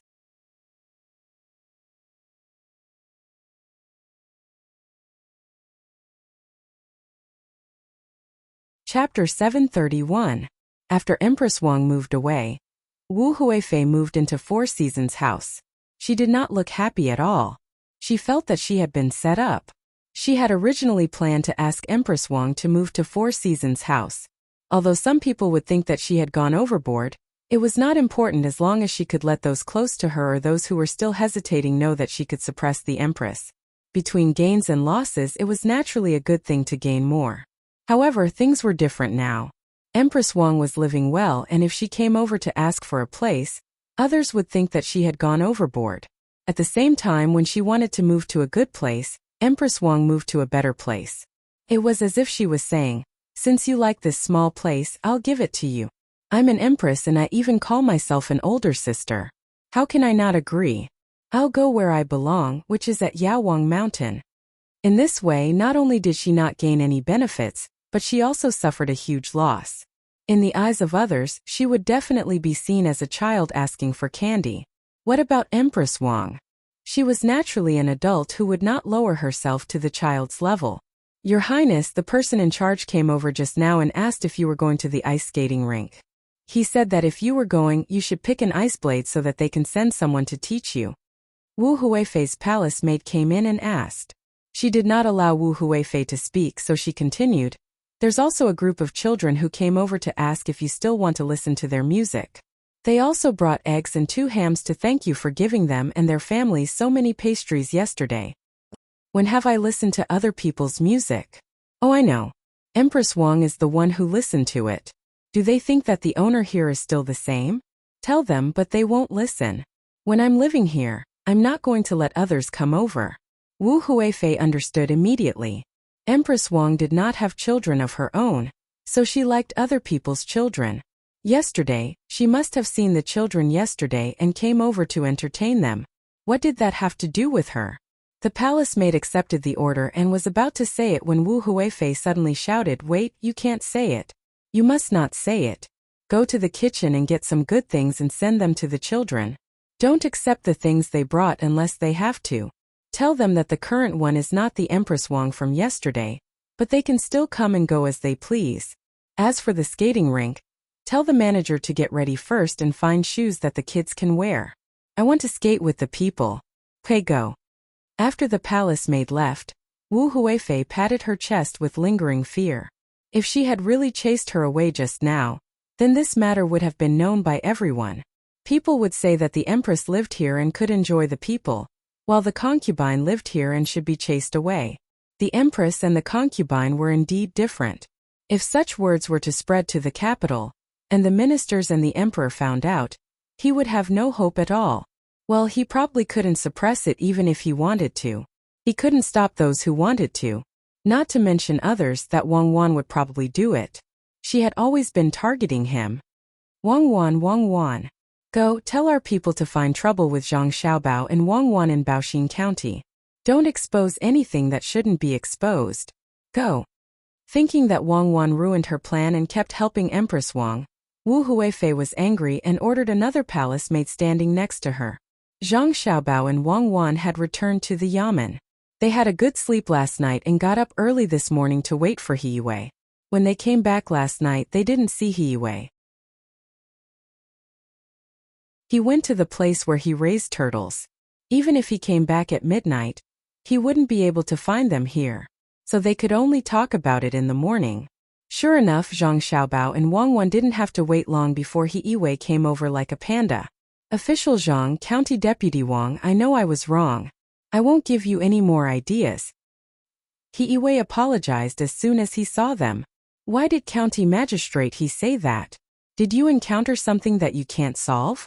Someone bring a hot towel over and apply it to County Magistrate He Yue's eyes. Also, get some wine to circulate the blood," Zhang Xiaobao said to the panda He Yue. When the yamen runner went to get the items, He Yue was like a child who had done something wrong.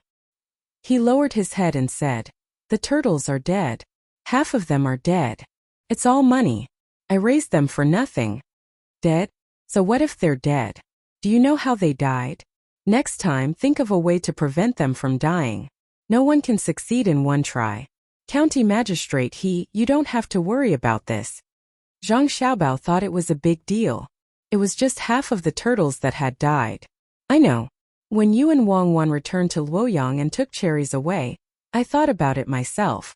Don't you need to disinfect the fish when you ask people to raise them? It's to sprinkle lime in the water. I thought that if we disinfect them more, the turtles will grow better. So you found a lot of lime and sprinkled it in, right? In the end, you realized that all the turtles in the water had died. The other half were lucky and stayed on the shore. Zhang Xiaobao understood before He Yiwei finished his sentence. He Yiwei nodded. Yes, now I know. The lime can't be used in that way. However, half of the turtles are an industry in the county. The yamen paid quite a bit. I was afraid that if the commoners knew, they would criticize me. Say look.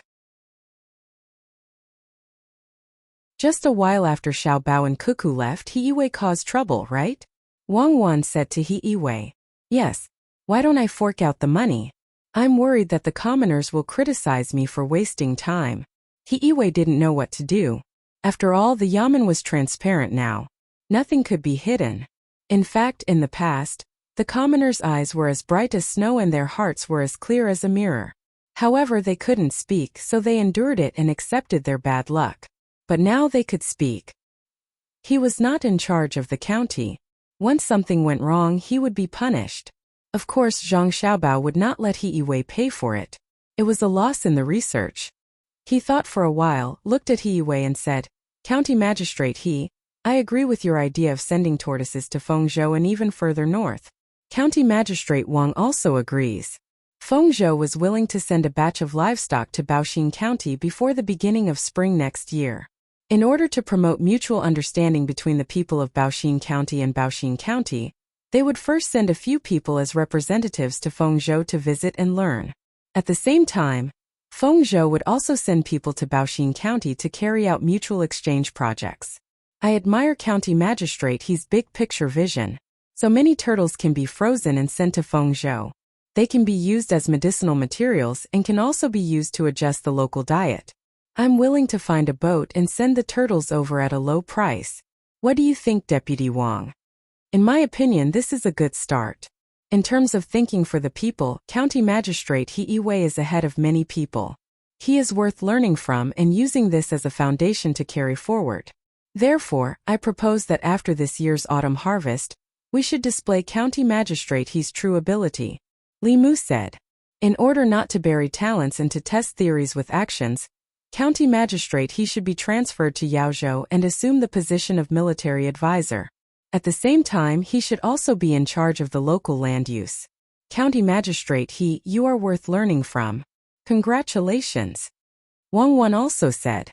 He Yiwei was confused. He understood what Zhang Xiaobao and Wang Wan meant. It was okay to eat the turtles that were killed by the lime, so they should freeze them and send them to Fengzhou to exchange for livestock. There were many livestock in Fengzhou. In this way, not only would they not lose money, but they could also make a profit. More importantly, the dead turtles were not a responsibility, but a necessity. It was good that they died. They should die like this. If they didn't die, it would be difficult to deal with them. Wang Wan meant that he should be transferred to Yaozhou to be the military advisor and be in charge of military affairs. At the same time, she also gave him an actual position, which was estimated to be the agricultural affairs of Yaozhou. But it was because of this that he felt it was incredible. After making a mistake, he was not only not taken down, but also continued to be promoted. The reason was that he had never seen a turtle that died because of a mistake. It was really amazing, especially Zhang Xiaobao and Wang Wan's businesslike manner, which made people feel that it was true. He Yiwei felt that he should learn more from Zhang Xiaobao and Wang Wan, so he asked in a low voice, "Is this okay? What's wrong with it? You didn't poison the turtles for your own benefit. You also wanted to make the lives of the people in the county better. It's just that the method was wrong, but the method can be learned. When you go to Yaozhou in the future, when you do things, remember to listen to other people's ideas. Don't let this kind of thing happen again. This matter is settled. I will post it in a while. Didn't you bring back a few dead turtles? Stew them."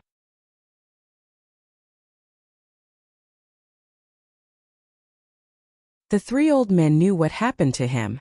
The people they sent to follow him said that he had poisoned half of the turtles to death. When the people sent to follow him came back, they didn't forget to bring back a few turtles as evidence for the three old men to taste and see if they were poisoned to death. When Old Man Pai saw He Wei come out of Zhang Xiaobao and Wang Wan's room, he asked, "Is the matter settled? Is there nothing wrong at all? You even got some benefits?" "Official Bai, how do you know?" He Wei asked in puzzlement. His question was actually an admission to what Old Man Pai said. "How can I not know? Go find Xiaobao and Cuckoo. As long as they are willing to help, bad things can be turned into good things." Old Man Pai said like a god. "You are really a god." "That's true. Those dead turtles actually. Don't say it. Let me guess. This time I must be right. Normally Xiaobao would sell the turtles. Is it because he wants to advertise it in all the restaurants in the county? Especially the Fengwu Pavilion. That is the best place." Old Man Pai thought that he could finally follow Zhang Xiaobao and the Wang family's train of thought. However, his expression was very confident. "No, if that's the case, I will have one less excuse to get promoted. It's like this." He Wei repeated what Zhang Xiaobao and Wang Wan said. "Ha ha ha." Old Man Chong laughed. "By go, you still can't do it. Did you forget that the Zhang family's plans are never that simple? According to what you said, it's just solving the problem of the turtle's death. Would the experts of the Zhang family come up with such a plan? Would Zhang Xiaobao, who has inherited the true skills, come up with such a plan?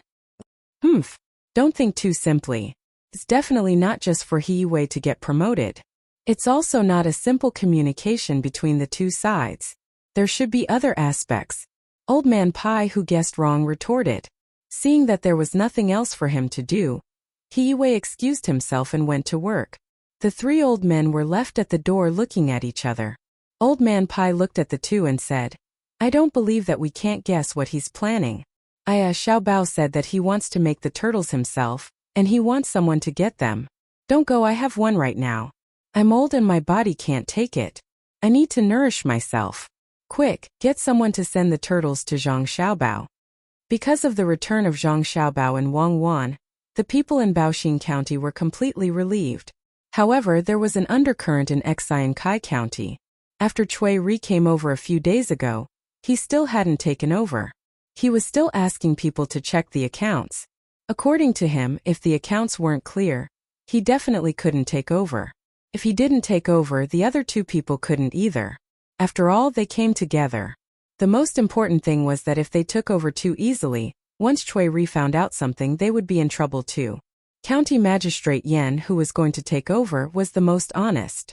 Ever since he came to Kai County, he didn't care about anything. He just went out every day to see which place made the most money, and whether he could get some benefits from it. Of course, watching was just watching. He didn't have the guts to cause trouble at this time. The people who came with him were all high-ranking officials, third or fourth rank. If he really wanted to do something, the two of them would probably be able to chop him up. The accounts were checked very strictly. Cui Ri wanted to find out something from the accounts so that he could deal with Feng Changgong. Kai County's accounts were made by all the officials in the county. What should be done had been done. If he really wanted to find out, he could find out. However, Cui Riji had to take the accounts from house to check the income.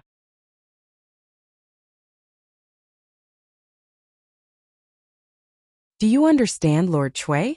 Li Linfu said to Cui Riji. After he finished, he looked at Cui Riji and waited for him to respond. Cui Riji felt a pain in his eye socket. He nodded and said, "I understand. I'm going to see if there's something wrong with me. The Zhang family's clinic is here. I'll go take a look." Cui Riji left as he spoke. In fact, he didn't want to see a doctor, but he really wanted to go to the clinic opened by the Zhang family and the Wang family.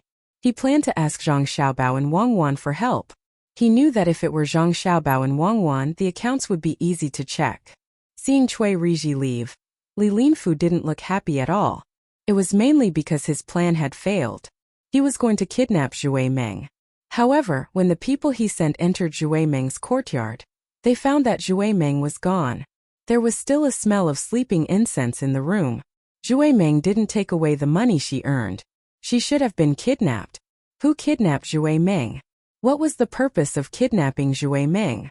These were what Li Linfu wanted to know the most.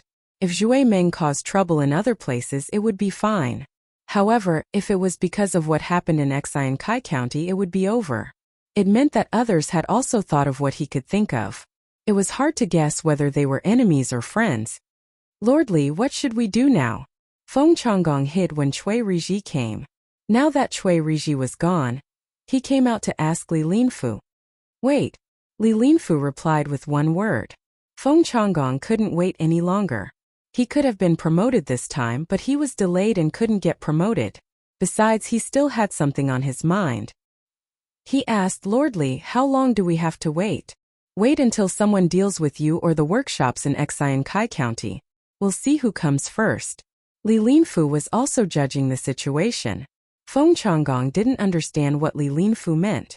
He wanted to ask, but when he saw Li Linfu's expression, he could only hold it in and wait for Li Linfu to speak. Li Linfu thought for a while and said, if it was the other party who captured dream-chasing Taoist, then you'll be in trouble. If it's the other party, then they'll calculate the time.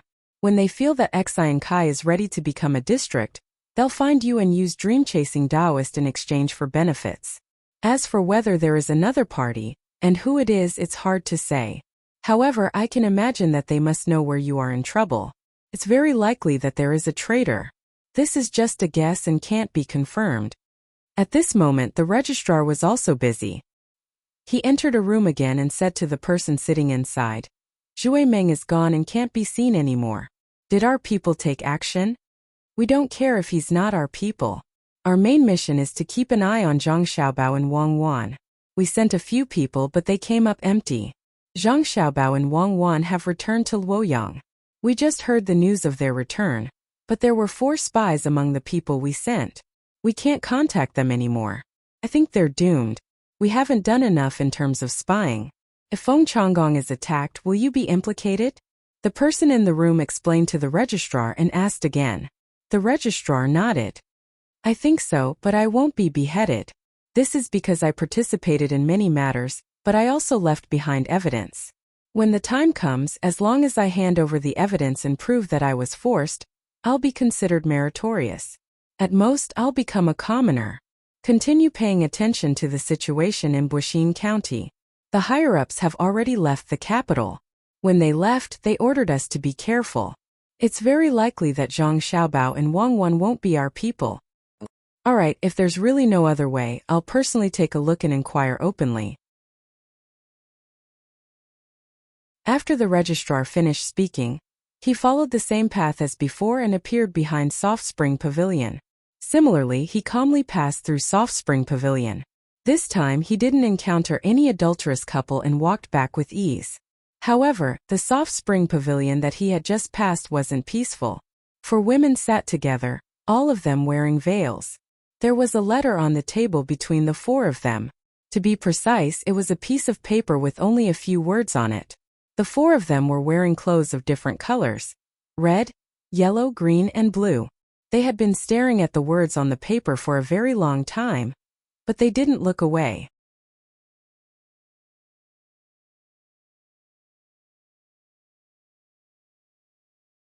Chapter 732.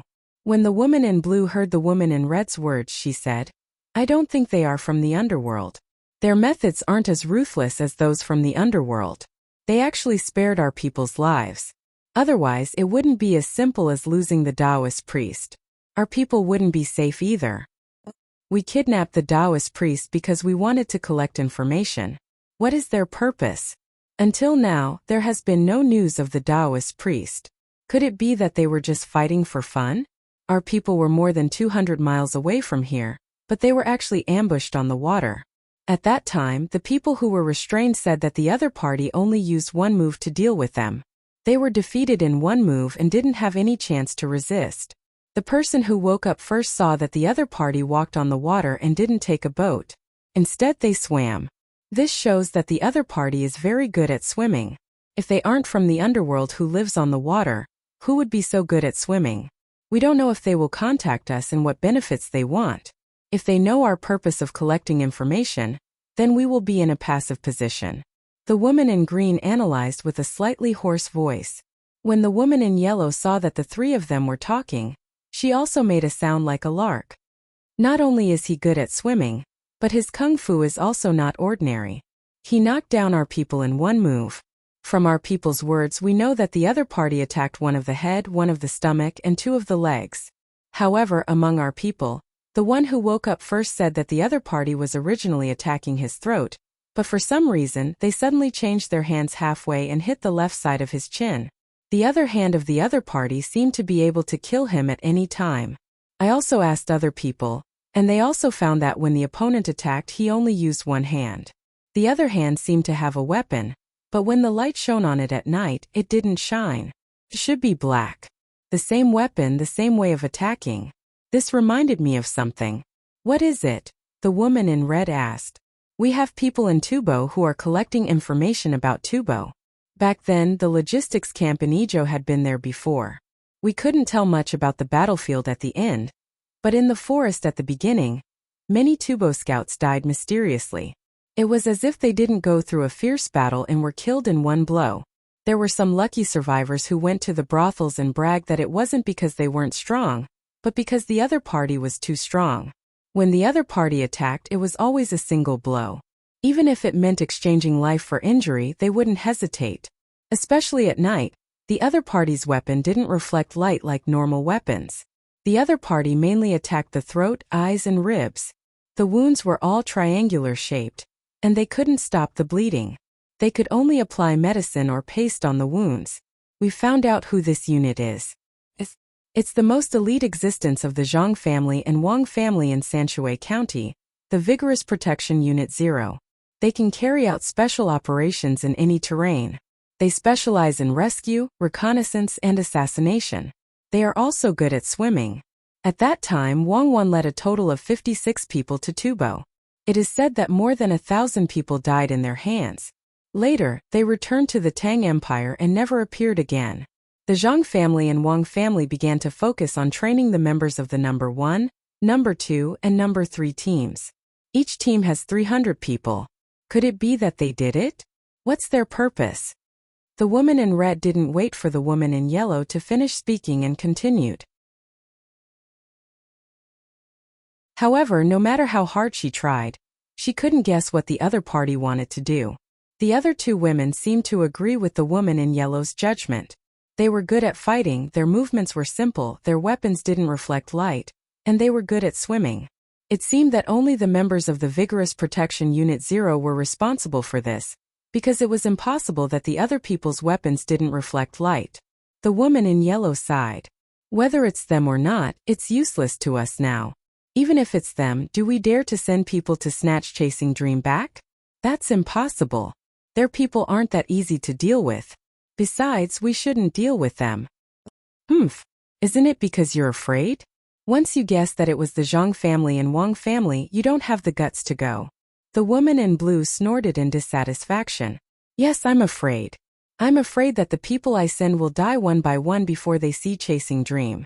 If it was really them who did it, they were already merciful when they didn't kill him last time. If they go again, will they still be merciful? Every time you listen to the person who woke up first, at that time he felt that he was going to die.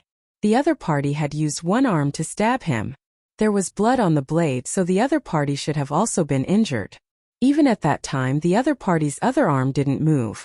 This means that the other party didn't want to kill him, not that they couldn't kill him. I don't dare to provoke such people. If you think that your people are strong, you can send them to try. However, I'll say the ugly words first. If you fail and the other party finds out who it is, I won't die with you. Don't expect me to help you. I'll run as far as I can. Before you do anything, tell me first so that I can prepare to evacuate. The woman in yellow still had a pleasant voice, but the words she said were merciless. The other three women sighed and stopped talking about snatching people.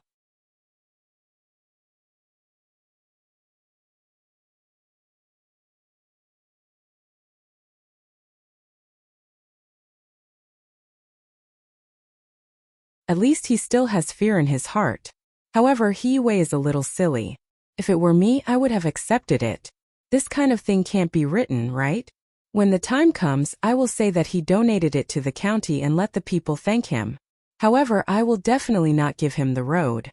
Even if I give him a small section, I will have to teach Yue. In the future, when he encounters such things, he will follow suit. Yes, help me write it down and contact this person. I will find time to meet him. This kind of person may be of great use in the future. He has a flexible mind and agile thinking. Other than not knowing much about this place, he is really good. As long as he can stabilize and explore more, he can earn more money in the future. Okay, I will write it down. There is one more thing.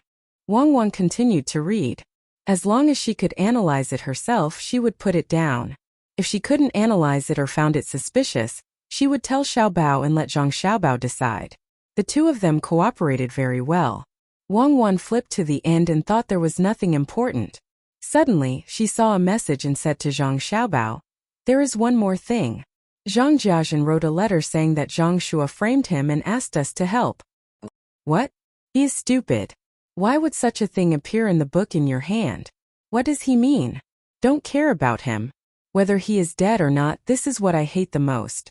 You can write a letter secretly, but you have to let others know. Quick! Write a letter to Xian Kai immediately, and tell them to speed up the process. Today is Chasing Dream in our hands? Write a letter to Zhang Shua and tell him about Zhang Jiazhen. Tell him what is going on so that he doesn't have to worry about things going wrong. When Zhang Xiaobao heard this, he was really angry. This was because he and Wang had just set a trap for Zhang Shua, and Zhang Jiazhen just had to find trouble at this time. Those who didn't understand would think that he and Wang were on Zhang Jiazhen's side. It was too hateful. It was just like how Zhang Xiaobao's son could take over from his father in Japan more than 100 years ago. They couldn't do this. Wasn't this forcing others to do something? The more Zhang Xiaobao thought about it, the angrier he got.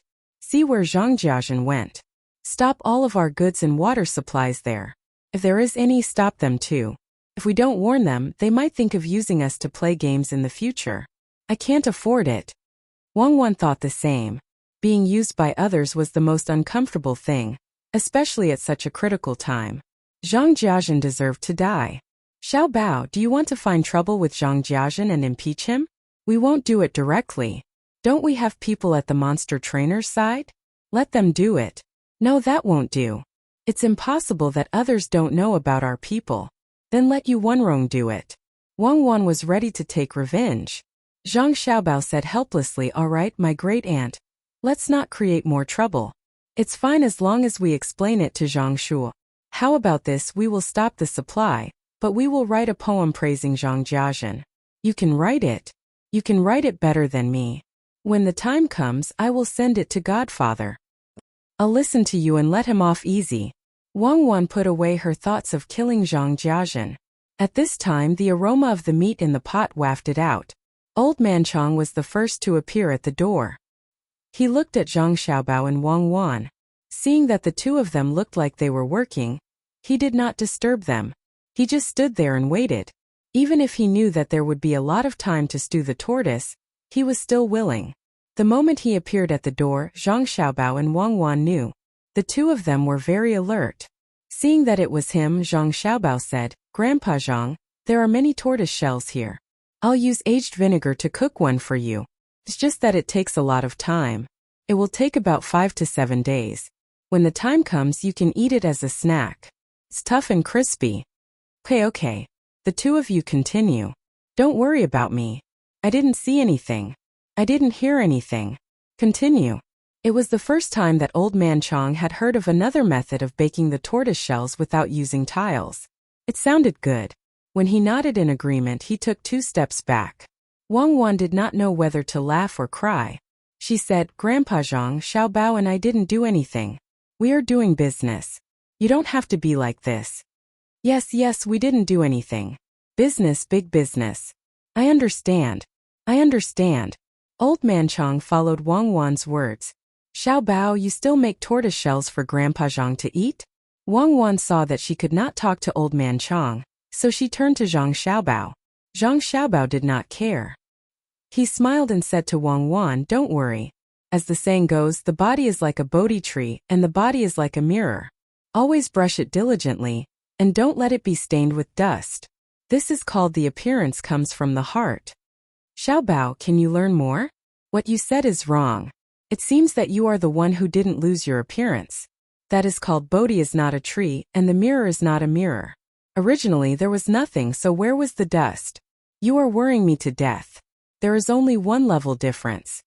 In this aspect, Wang Wan was naturally better than Zhang Xiaobao. She immediately corrected him. Yes. Originally there was nothing, so where was the dust? Good, well said. Continue to be a tortoise. Zhang Xiaobao used Wang Wan's words to say. Wang Wan finally realized that her words were used by Zhang Xiaobao to criticize her. She asked slowly, do you think that you can show off by letting others think nonsense? Wrong. This is not showing off. This is called happiness. Zhang Xiaobao replied. A broken jar has a good mouth. Grandpa Zhang, let me tell you, it is not good to be jealous. It lowers blood pressure. Yes, Cuckoo is right. I will not be jealous these days. I will wait for Xiaobao to make something. Old man Chang chose to believe Zhang Xiaobao. What are you waiting for Xiaobao to do? Is there anything for me? There is news that the emperor is preparing to leave the palace to go somewhere else. It seems that there is more money in the national treasury. Xiaobao, do you think you can stop the emperor from going out? Costs a lot of money to go out.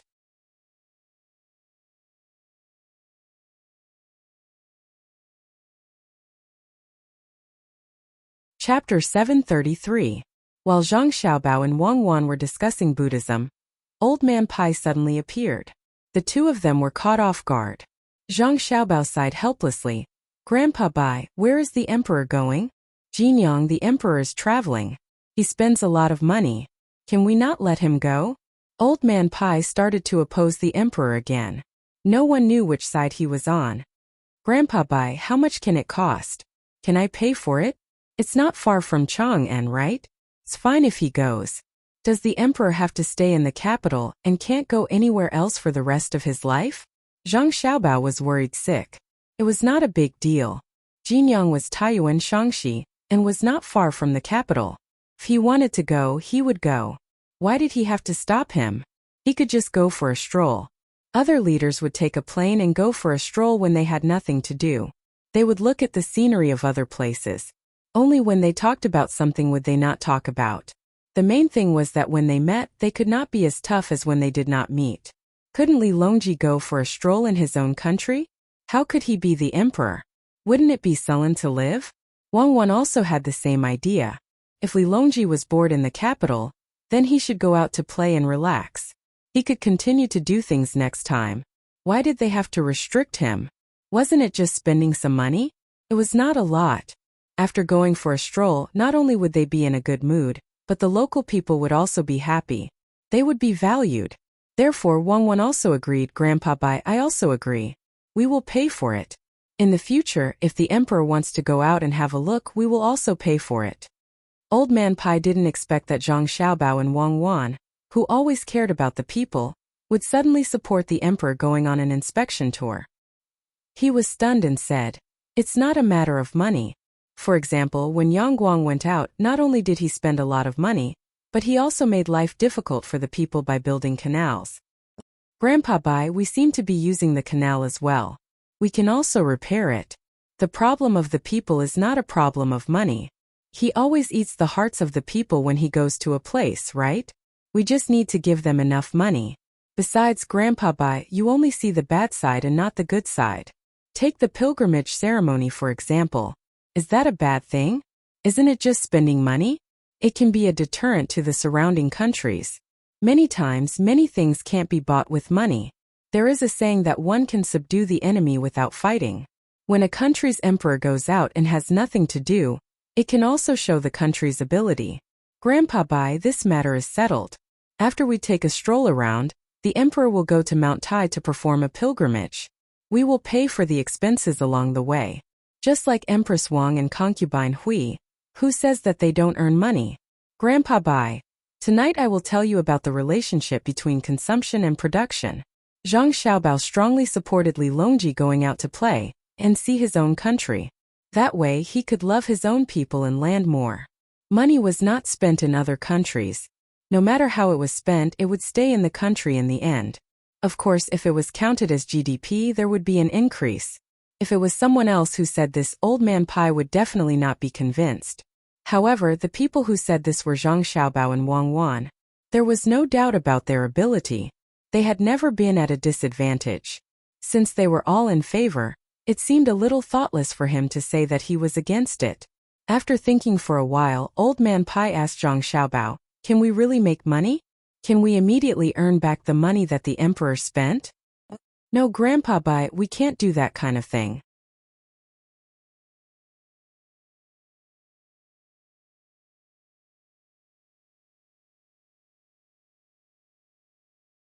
If there were people who wanted to spread the news behind her back, then she probably wouldn't get anything good out of it even if she returned to the capital.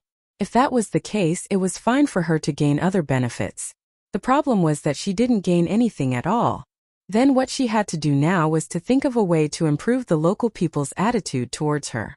She didn't mean to improve, but to strengthen the good side of her in the hearts of the people. Therefore, when it was almost night time, she had to accompany the children who were still playing happily there to skate. She heard from others that Empress Wang's skating skills were very good. She could actually spin on the ice and even jump up to spin twice. In this aspect, she really couldn't compare to her. Who asked her to have a different background? Empress Wang could go on the battlefield and kill the enemy. She couldn't compare to her in this aspect. The only thing he could do was to put on a sincere smile and watch the little ones play by themselves while encouraging them. He had to push a chair and run around on the ice or else he would fall. "Your Highness Imperial Concubine Wu, it's already late. Should we let them leave first and find them tomorrow?"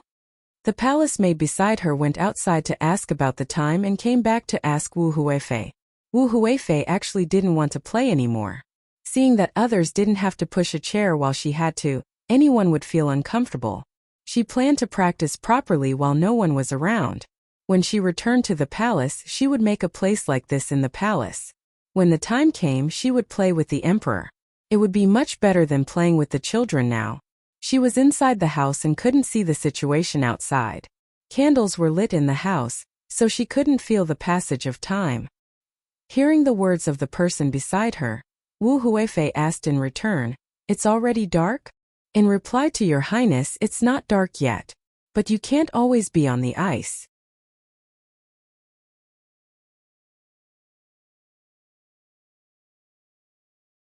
The people who cause trouble for Zhang Xiaobao and Wang Wan will definitely not expose Your Highness.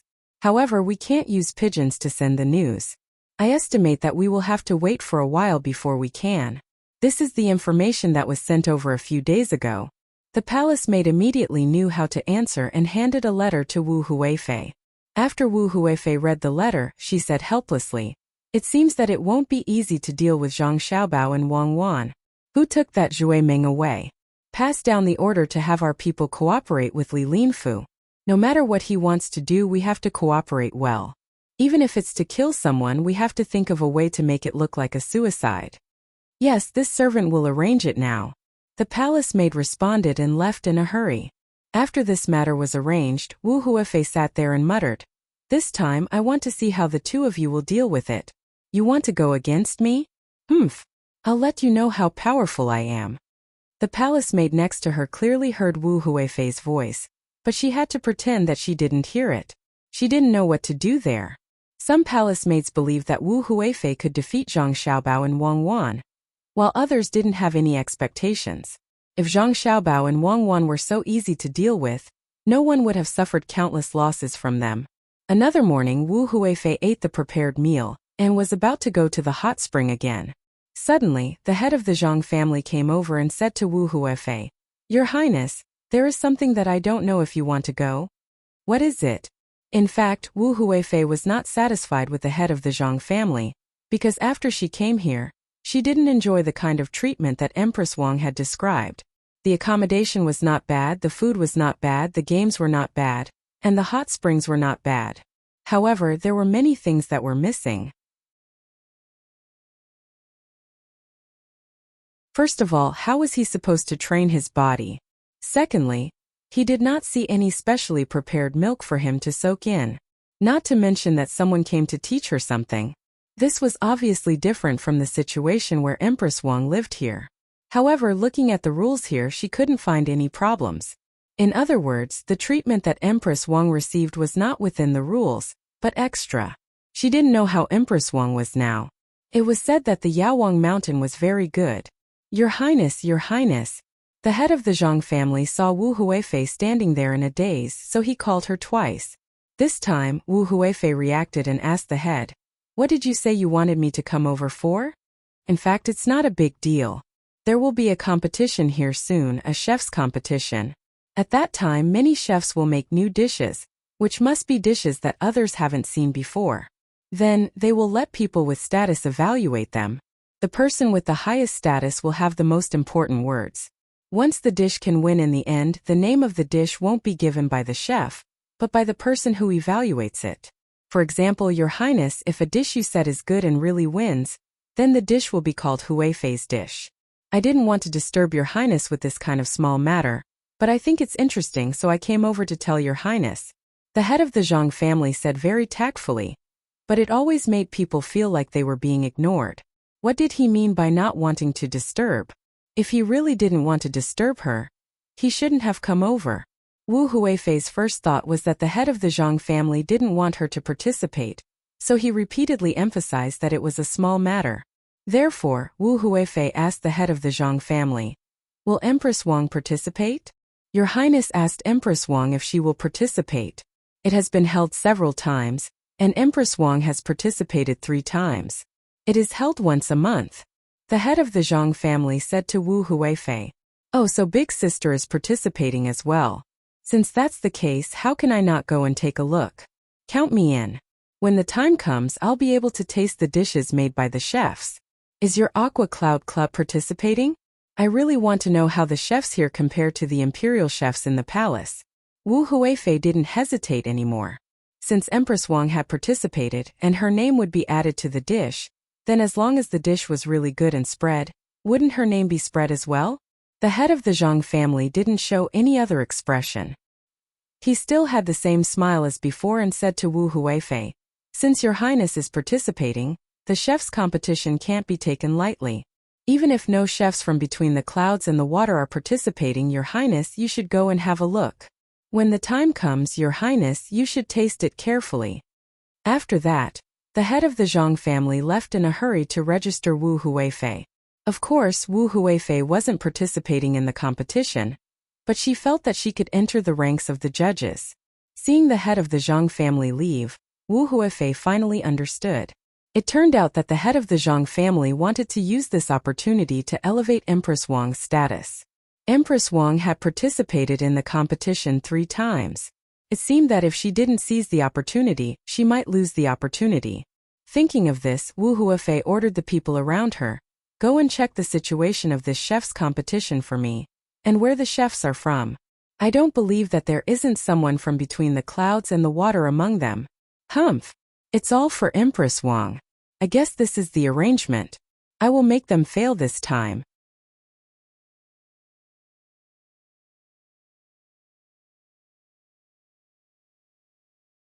Chapter 734. The chef competition in Huayuan County was currently being prepared. This competition was temporarily a local competition. Those who came to Huayuan County were all chefs from Jiangyi Province. The competition in other places had not started yet. After the competition in each province, they would be summoned to the capital for the next competition. Wu Huifei wanted to cause trouble for the Zhang family and Wang family during the competition, so she made a lot of arrangements. Empress Wang did not care about this. She ran to Yaowang Mountain to continue to take care of her skin. She also learned more about the way of leisure to stabilize her position.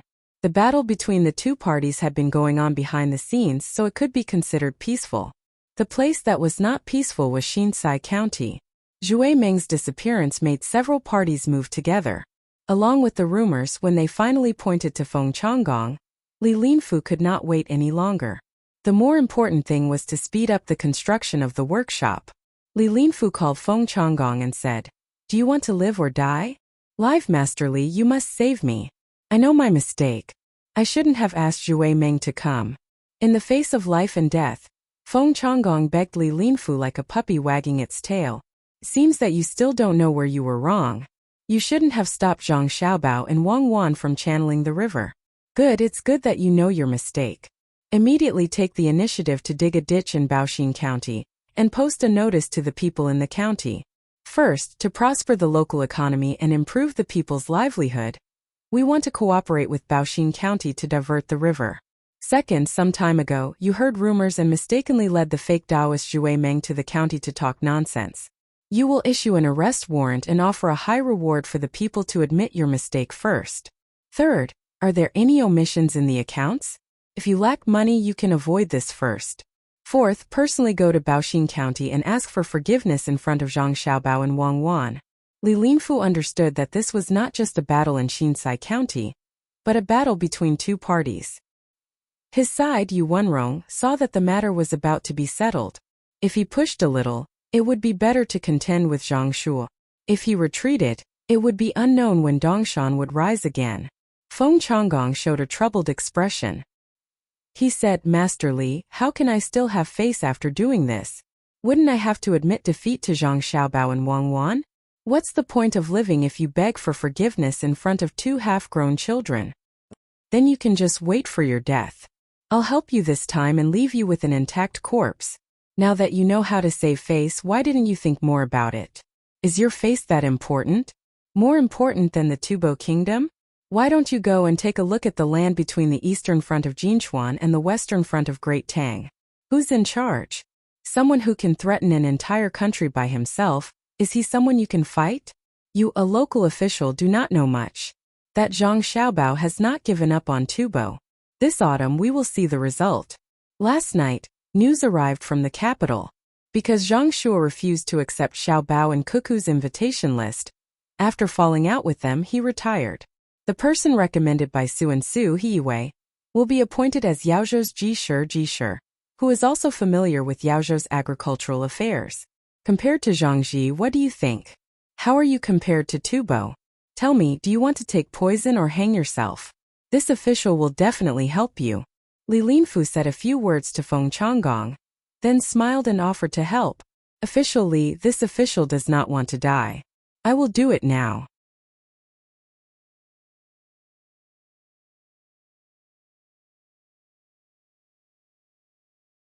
In Baoxin County, Zhang Xiaobao was still writing a letter to Gao Lishir. He said that the emperor was traveling and that Zhang Xiaobao and Wang family would pay for all the expenses. However, all the arrangements had to be made by Zhang Xiaobao and Wang family, such as road repair, food and security. No one else was allowed to interfere. No matter how much money was spent and whether or not they could earn money, only Zhang Xiaobao and Wang family could do it. Wang Wan stood to the side and watched Zhang Xiaobao write the letter. At the same time, she also embroidered clothes for Xiaobei and the others. Seeing that she had embroidered her hands twice, Zhang Xiaobao said, You don't have to learn this. I am not from the Great Tang dynasty. Whether or not a woman can cook and know how to sew clothes is not important. If you want to eat well, I will personally cook and not feel ashamed. There are some things that women should do and should do. The reason why the matriarchal clan was eliminated was because their bodies were not strong enough and they also had to give birth. There are strong women, but the proportion is too small. No matter which aspect it is, the ones who are truly at the top are men. Even if it is women's underwear, the one who makes the best is not a woman. My mother in the past was actually not bad, but she still knew how to take care of us at home. You are not the kind of man who does not have the ability and needs to rely on a woman. Many times I have to stand behind you. One is that you can protect me, and the other is that I can cooperate with you. I can cook and sew clothes. I don't know about other women, but I know that I like it. This makes me feel that I am a complete woman. In fact, I used to know how to sew. I could even sew sweaters, but I have never sewed like this before. I only sewed cross-stitch. It was very simple. It was only after I came here that I realized how amazing the women here were. My mother and your mother were like this, especially your mother. Until now, all our clothes were sewn by her. When she sewed, she did not need to sew anything, and the things she sewed were also very vivid. This shows that she must have a good foundation in drawing. The women of this era are really not to be underestimated. Wang Wan was not ready to give up. She felt that if she did not know what other women knew, then she would be missing something in her life. At this time, Zhang Xiaobao finished writing the letter. Seeing that Wang Wan was so persistent, he did not try to persuade her anymore. He asked someone to send the letter away and said to Wang Wan, "It's getting dark. Don't sew first. If your eyes are tired and nearsighted, I still have to make glasses for you. How much glass would I waste? It is much more difficult than making binoculars. Let's go out and take a walk." Wang Wan put away the things and walked out with Zhang Xiaobao. After they were out of the door, she suddenly asked, "Xiaobao, do you know about sewing machines?" "Yes, I know. I am not a fool. I use it pretty well. It's the kind that steps on the feet. I used to make underpants for myself." Zhang Xiaobao felt that his hands-on ability was very strong. He put on a posture of pushing the thread forward and said, "Then why don't you ask someone to make a sewing machine? You can make electric lights and washing machines. Are you missing a sewing machine? If you didn't mention it, I really wouldn't have thought of it. The principle of a sewing machine is even simpler. Okay, I will remember this. I can't make it and sell it right away. I have to think about how to use it. This opportunity is rare. The small step we take is a big step forward. Don't make it sound so dignified. Are you thinking of something again? Little master, little miss, it's not good. Something happened to Xiaobei and the others." The guard in charge of looking after the little guys rushed over and said to Zhang Xiaobao, "What happened?" Zhang Xiaobao and Wang Wan asked nervously at the same time.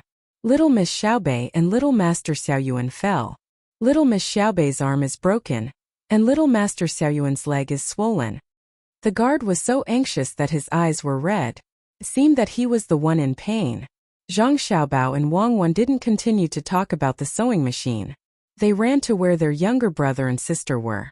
They saw Xiaobei holding his right arm with his left hand, refusing to let others come over to check. He pursed his lips and held back his tears.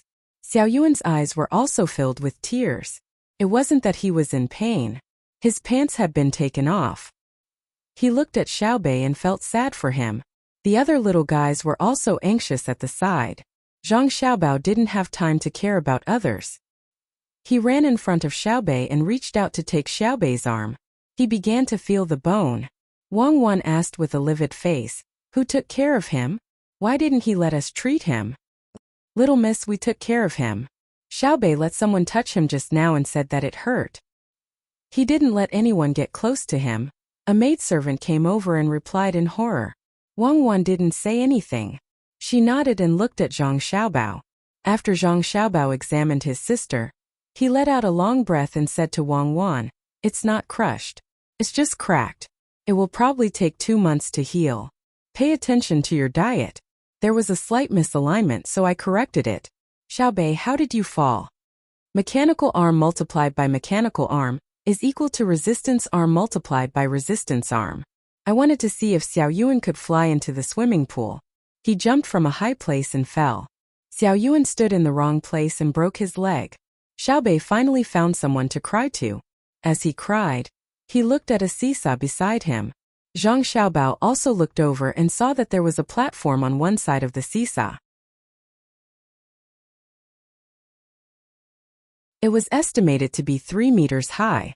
Presumably, his sister had jumped from there, and Xiaoyuan was standing on the other side. After crying for a while, the strong Xiaobei looked at her brother and asked, "Was it wrong?" "That's right. But little sister, you should ask your brother and sister first. The human body's endurance and the acceleration of gravity are not something you can jump from. Big brother will teach you how to jump later, okay? Later, take some painkillers." His sister was fine, and Zhang Xiaobao wouldn't take his anger out on the people taking care of her. He guessed that the little rascals did it secretly. In the future, he could only tell the people taking care of her to be more careful and more careful. Wang Wan's face was still gloomy. She asked the person beside her, "What if it's 2 zhang tall? What about 3 zhang tall? The maidservant will receive 3 whips, and the guards will receive 10 whips. No, the guards will receive 20 whips. Guards, guards, guards. If they can't protect her, how can they be called guards?" After giving the order, Wang Wan said to Xiaobei with a pained heart, "The medicine will be here soon. I won't eat it. I'm not afraid of pain. Last time when Big Brother practiced the torture removal technique, he didn't eat it after making a mistake. I won't eat it either. Xiaobei insisted. Then Xiaobei, how do you know that mechanical arm multiplied by mechanical arm is equal to resistance arm multiplied by resistance arm? Wang Wan was puzzled. This was knowledge taught to the people in the inner courtyard. How did Xiaobei and the rest know? It's all because of my second brother. He even calculated whether the slingshot could hit accurately, but as long as it was a little farther, he was right every time, Xiaobei said.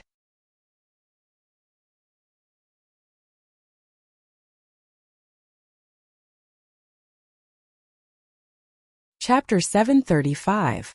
Xiaobei was completely well-behaved this time. He had a splint on his arm and looked very pitiful. He had an excuse to ask others to feed him when he was eating. Zhang Xiaobao's little brother, Xiao Hai, was even more silent. Occasionally, he would be in a daze. If one got close, they could hear him whispering, "What is gravitational acceleration? How do you calculate it? Why do people get hurt when they fall?" After Zhang Xiaobao and Wang Wan settled Xiaobei down, they found Xiao Hai, who was squatting in a corner and drawing on the ground with a wooden stick. The two of them quietly approached him. They thought that Xiao Hai was sad for his sister. Just as they were about to persuade him, they suddenly realized that Xiao Hai was not drawing blindly. He was actually drawing a right triangle. There were numbers written on each side, and there was a simple addition and subtraction formula next to it. Zhang Xiaobao had also studied with Wang Wan for a while. Looking at the addition and subtraction formula, he knew that Xiao Hai was calculating the length of the hypotenuse of the triangle. Perhaps it was because he did not know how to write a square, so he used addition and subtraction instead. He always set the length of the two right-angled sides to a very easy-to-calculate number. In other words, it was the kind of Pythagorean. It was very simple. If the lengths of the two right-angled sides were 2 and 4, he would not calculate the length of the hypotenuse. Xiao Hai, are you calculating the Pythagorean? Wang Wan felt that it was very magical. She also squatted down and asked Xiao Hai. Xiao Hai was too engrossed and was startled. When he saw that it was his brother and sister coming over, he nodded. If Xiaobei did not fall, Xiao Yuan also did not fall. After I calculate, Xiao Yuan will be able to fly out of the empty space on the platform that Xiaobei jumped off and fall into the water. Xiao Hai, you like to learn this? Wang Wan laughed. Even if the two of them did not make a mistake, Xiao Yuan would only hit the platform that Xiaobei was standing on when he flew. Picking up a wooden stick from the side, Wang Wan began to calculate according to the rough data on the ground. She didn't even take into account air resistance, only gravity, and added it into the formula to find the limit of flying angle and height. This kind of guidance method could be done by a high school student like Zhang Xiaobao, but for Zhang Xiaobao it was still too difficult. Little Hai's eyes were fixed. Although he didn't understand why they had to calculate like this, he knew that Sister Wang Wan could calculate, and she was very good at it. Wang Wan didn't expect Xiao Hai to understand immediately. She just wanted to let him know that if he wanted to learn computing well, there was still a long way to go. Little Hai, do you want to learn? It might take 10 years, 20 years, or even longer, and then I can learn arithmetic to the highest level. Little Hai asked longingly. Wang Wan shook her head. What I'm using now is just the basics. It's like learning 1 + 1 equals something. No one knows where the peak of calculation is. Every time you climb a mountain that you think is the highest, you will find that there is an even higher mountain in front of you. What can you do after you learn it? Little Hai asked again. Everything. This is called a coordinate axis, this is called a parabola, this is called... Wang Wan began to explain some terms to Little Hai. She didn't expect Little Hai to understand immediately. She wanted to give Little Hai an impression first. After Little Hai memorized the names of each place, Wang Wan said to Little Hai, if you want to learn this step, you must first have a solid foundation in addition, subtraction, multiplication, and division. Learn well. If there is anything you don't know, ask me. Go and see Xiaobei. Because of your calculation error, Xiaobei was injured. Okay, I will go now. I will learn well. Sister, are you and Big Brother really gods? Little Hai had a goal in his heart. He stood up and suddenly asked.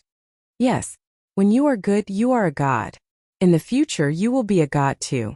Wang Wan rubbed Little Hai's head and left with Zhang Xiaobao. There were other things to do. I am a god too. I am a god too. I will learn arithmetic well. There is nothing I can't do. Little Hai encouraged himself and ran towards Xiaobei. Zhang Xiaobao and Wang Wan were talking about their younger brother and sister as they walked back. I thought I would have to wait until they were in their first year to discover their interests. I didn't expect them to gradually reveal it now. I have to be more careful in the future. I can't let them be too biased. Otherwise, when they reach a certain level, they will find that their foundation is not solid enough. They will have to go back and learn again. It will be a waste of time.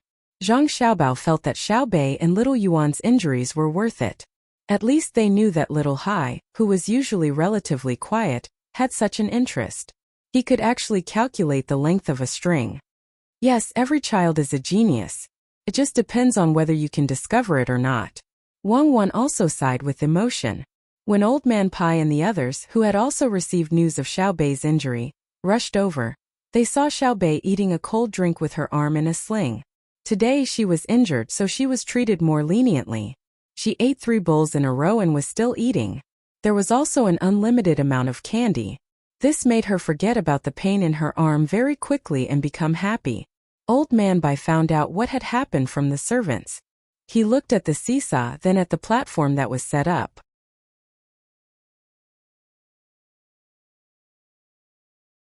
He said to Old Man Yao, "It is indeed dangerous, but it let me know that the children of the Zhang and Wang families are indeed different from those of other families. This time it is a human standing on the platform. If there is a stone placed on it, it would be a catapult. Yes, it seems that the little guys are quite capable. I didn't expect them to be like this usually. Their family just eats better food and says that they don't lack nutrition. They usually play more games, and when they tell stories they always include what they learned that day. Everything else is about the same as other people's. Why is it that they are different after they are taught?" Old Man Yao concluded. He was quite shocked. He felt that if all the children were raised like the children of the Zhang family and Wang family, then when this batch of children grew up they would definitely be even more impressive. Old Man Chong did not care about education. He only praised Xiaobei's bravery and told Xiaobei that if something like this happened in the future, don't forget to find Grandpa Zhang to play with. He looked as if he wanted the world to be in chaos. Xiaobei and Xiao Yuan's injuries caused the servants in the family to receive the punishment they deserved. This was especially so for the bodyguards. They were whipped very hard. The people who whipped them were also not satisfied with them. They couldn't even protect a person, so how could they be bodyguards? This time they were lucky and broke their arms. What if they broke their necks again? In Xiankai County, after Li Linfu posted a notice to arrest the dream-chasing Taoist in the name of the county magistrate, the worries of the people were finally relieved. Since they did not have to be afraid of traveling to the southwest and did not have to continue controlling the land, then the river could be smoothly led to Baoxin County. As soon as Li Linfu left Xiankai County, Cui Riji received the news and knew about the notice. Looking in the direction Li Linfu left, he said to the attendant next to him, "It seems that this Li Linfu is not like how he was on the way here. We were all fooled." Sir is right. If Li Linfu does this, even if he uses this method to deal with Feng Changgong, it won't be very effective. Originally it was a crime of beheading, but after Li Linfu did it, it became a crime of negligence. At most, Feng Changgong will be stripped of his official position. That way, the blow to the other party will be reduced. Why don't we call that guy surnamed Yen over and ask him what he plans to do? It would be best if we can get our side, as well as Zhang Xiaobao and Wang Wan in Baoxin County. This time, Li Linfu is not going there to see the development of Baoxin County and learn from them like he said. He is probably going there to catch people. The attendant next to Cui Riji, who was also his aide, analyzed and said. Looking at the busy people in the county, Cui Riji, who still didn't take Li Linfu seriously, waved his hand and rode to the Rushui River. He said, "Don't worry. Li Linfu is not that capable. How can he rope in Zhang Xiaobao and Wang Wan just because he wants to? But we still have to be careful." The attendant was still worried. "Of course. Let's go and take a look over there. The recruitment and training will probably start today. As long as we start early, the tax paid by Xiankai County this year will be higher than before. When the time comes, we will take all the credit." Cui Riji seemed to be very unwilling to think of Li Linfu as an opponent who could compete with him. He didn't even think of Li Linfu as someone who was more powerful than him. As soon as Li Linfu entered the lower boundary of Baoxing County, he got out of the carriage and rode on his horse.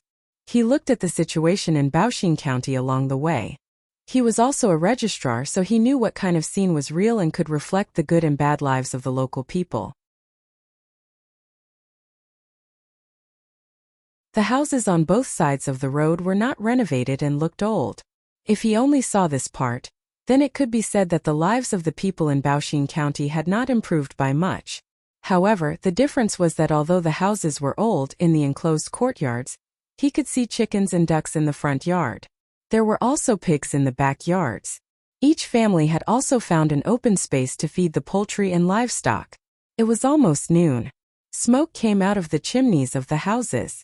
Some had no smoke and were cooking by a unique stove outside. Li Linfu narrowed his eyes and looked at the people cooking.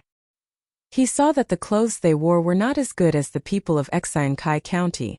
However, the expressions on their faces were much better than the people of Xiankai County. None of them looked sad, and their actions were swift. Li Linfu had seen such an expression before. It was the usual expression of people when there was a happy occasion. He also said to the attendant beside him, "This is the human heart. As long as there is a good plan, it will be better than usual when doing things." It seems that Zhang Xiaobao and Wang Wan have really put in a lot of effort. "Master, look, there are a lot of people busy there. The road is blocked. Why don't we go around?" The attendant beside him also looked around. A gust of wind blew in, bringing a lot of dust. He narrowed his eyes and waited for the wind to pass. He pointed to a side road and wanted to go around. Li Linfu, who wanted to understand the specific situation in Baoxing County, couldn't go around. Wei Wei exerted force on her legs, and the horse under her sped up and ran forward. The others also knew to follow behind. Without waiting for them to get too close, Li Linfu could see the situation clearly.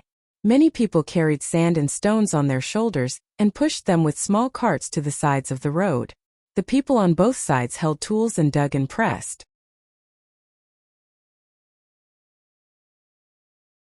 The weather was hot, and many people were bare-chested. Sweat flowed down their bodies, making them look like they were smeared with oil. In addition, the mud was sticky, making people feel uncomfortable just by looking at it. The commoners who were working did not seem to feel uncomfortable at all, and continued to work hard.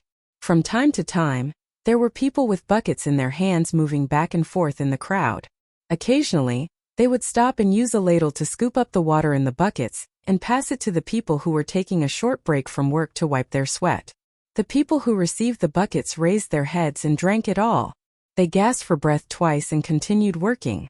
After watching for a while, Li Linfu didn't see anyone deliberately slacking off. There were no supervisors here.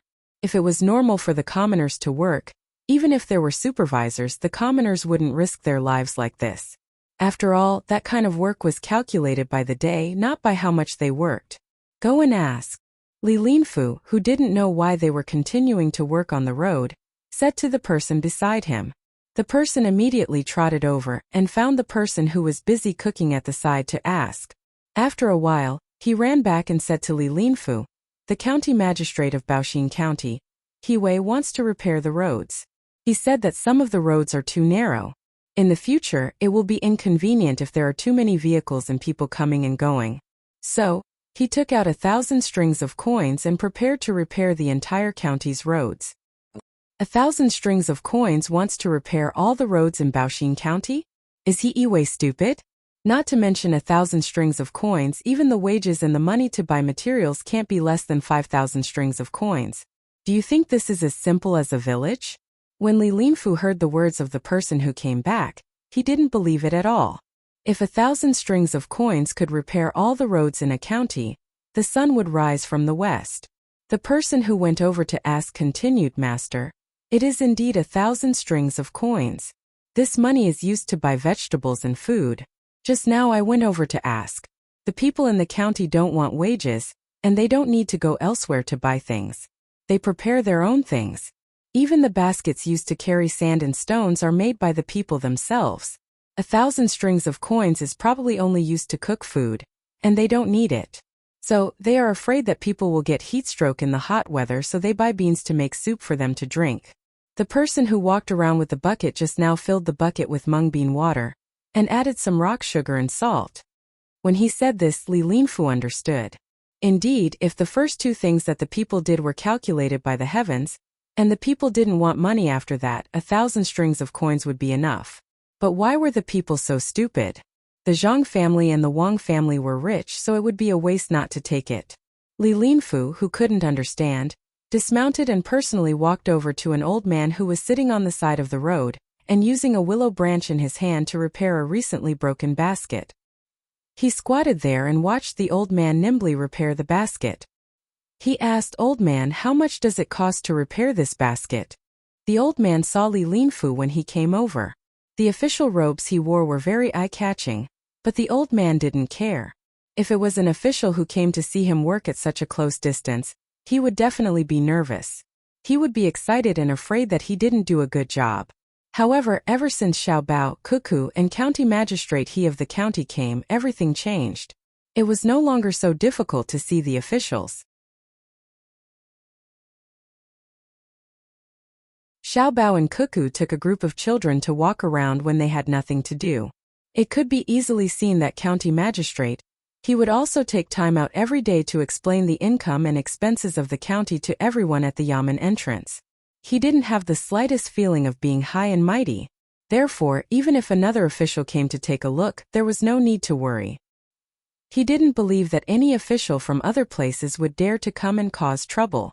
There were many officials in the county who came and went, and they all went to learn. At this time, when he heard the person in the official robes ask, the old man took a loose willow branch basket from the side and continued to repair it. He said, "It's free. I can't do other work, but I can still weave baskets." "Why not?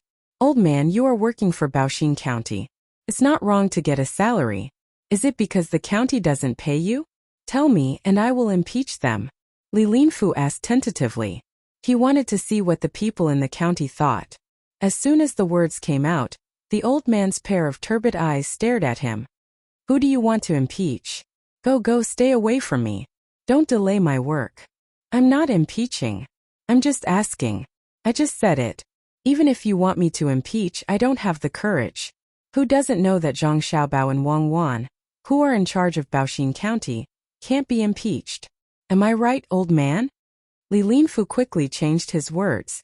Perhaps it was because his tone was good, or perhaps it was because he was relatively handsome he gave a good impression.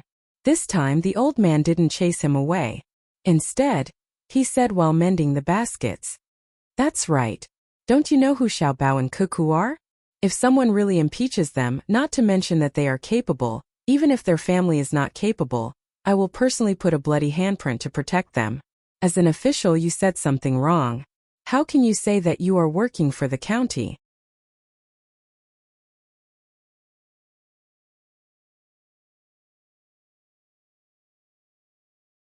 Until now, he still didn't know who the other party was. "I haven't taken office yet, but I am in a neighboring county. Registrar, I have remembered what you said. When the time comes, I will learn from you." Li Linfu pointed in the direction of Xinsai County and replied humbly.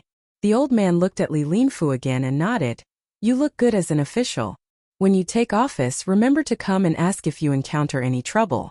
Xiaobao and Cuckoo are very capable. Things that many officials find difficult to do are easy in their hands.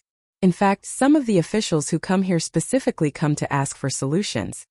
Yes, even if you don't say it, I know. Zhang Xiaobao and Wang Wan are well known in the imperial court. In the future, I will come and see you more often. Let's combine the two counties and live a good life."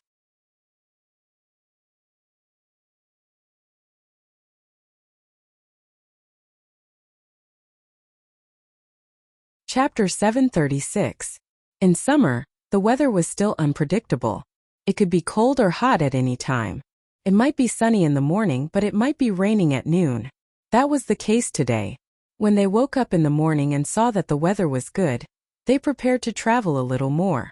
But who knew that it would rain before noon, making the already difficult road even more difficult to travel? "Stop. set up tents to shelter from the rain. Complaining about the heavens in his heart, Songrignagan gave the order to stop. The people in the group didn't want to continue. Being drenched by the rain, they couldn't tell if it was cold or hot. Their wet clothes stuck to their bodies, damp and stuffy. Seeing that their master had ordered them to stop, they quickly set up their tents and hid in them. They took off their soaking wet clothes and used the wood from the carriage to make a fire. Fortunately, they had covered the firewood with oilcloth before it started raining. Otherwise, they would have to endure the heat now. Songrignagan didn't rest immediately. He wore a straw raincoat and a bamboo hat. A few other people checked the tents one by one to see if anyone was feeling unwell. If so, they would have to be fed medicine immediately. They were not just slaves but also money. The slaves were also used to their master's kindness.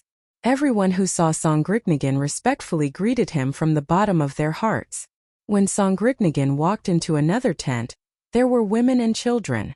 The women also took off their clothes and didn't look shy in front of Songrignagan. Perhaps they were used to it, but the children were also playing around naked. Seeing a child sitting there obediently, Songrignagan took out a thermometer from his arms and wiped it with his sleeve. He said to the child, "Open your arms and hold it. Are you cold?" The child nodded and obediently held the thing that he had never seen before under his arm.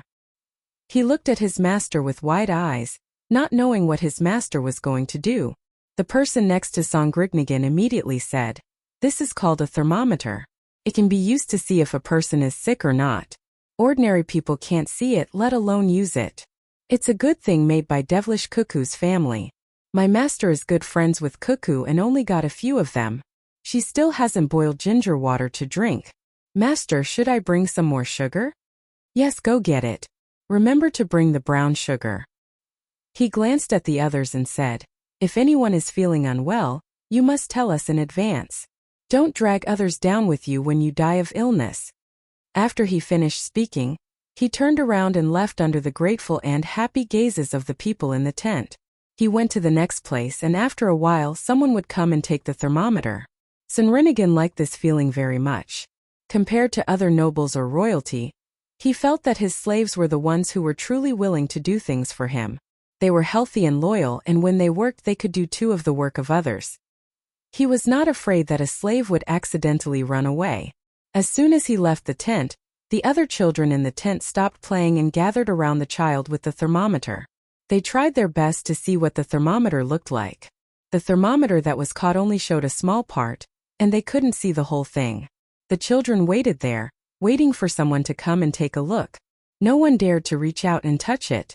Even the child with the thermometer didn't dare to move. He sat there afraid that he would break the thermometer. They all knew who Devilish Cuckoo was. From the stories that had been passed down, they felt that Wang Wan was amazing. How could something made by her family be bad? It must be very precious. The women in the tent all prostrated themselves on the ground, chanting their blessings to Songrignagan. As adults, they could feel how good their master was to them. Other slaves weren't allowed to go out casually, but they could. As long as they finished their work, the rest of the time was theirs. Of course, they didn't have money to buy things when they went out, but it was good to be able to look around. Some people were lucky and could even find a temporary job to help carry things when they were out. That way they would have money. They could secretly buy some things they liked and bring the rest back to their master. This kind of thing happened more than once or twice. Every time their master received the money, he would say that he would save it for when the time came to buy things and distribute them. This was what he said and did. All of Songrignagan's slaves hoped that Songrignagan could live a better life. That way they could also live a better life. "Master, looking at the rain, it will probably rain until night. If we stay here all the time, won't it be a waste of time?" Songrignagan asked his subordinate. He looked up at the sky and wiped the rain on his face. Songrignagan was also worried. He originally planned to reach Jinchuan quickly.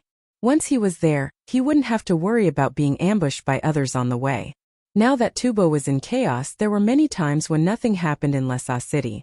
Once they went out, they might be robbed by bigger nobles. When the other party robbed them, they wouldn't say which part they belonged to. Therefore, many people who were robbed didn't know who did it.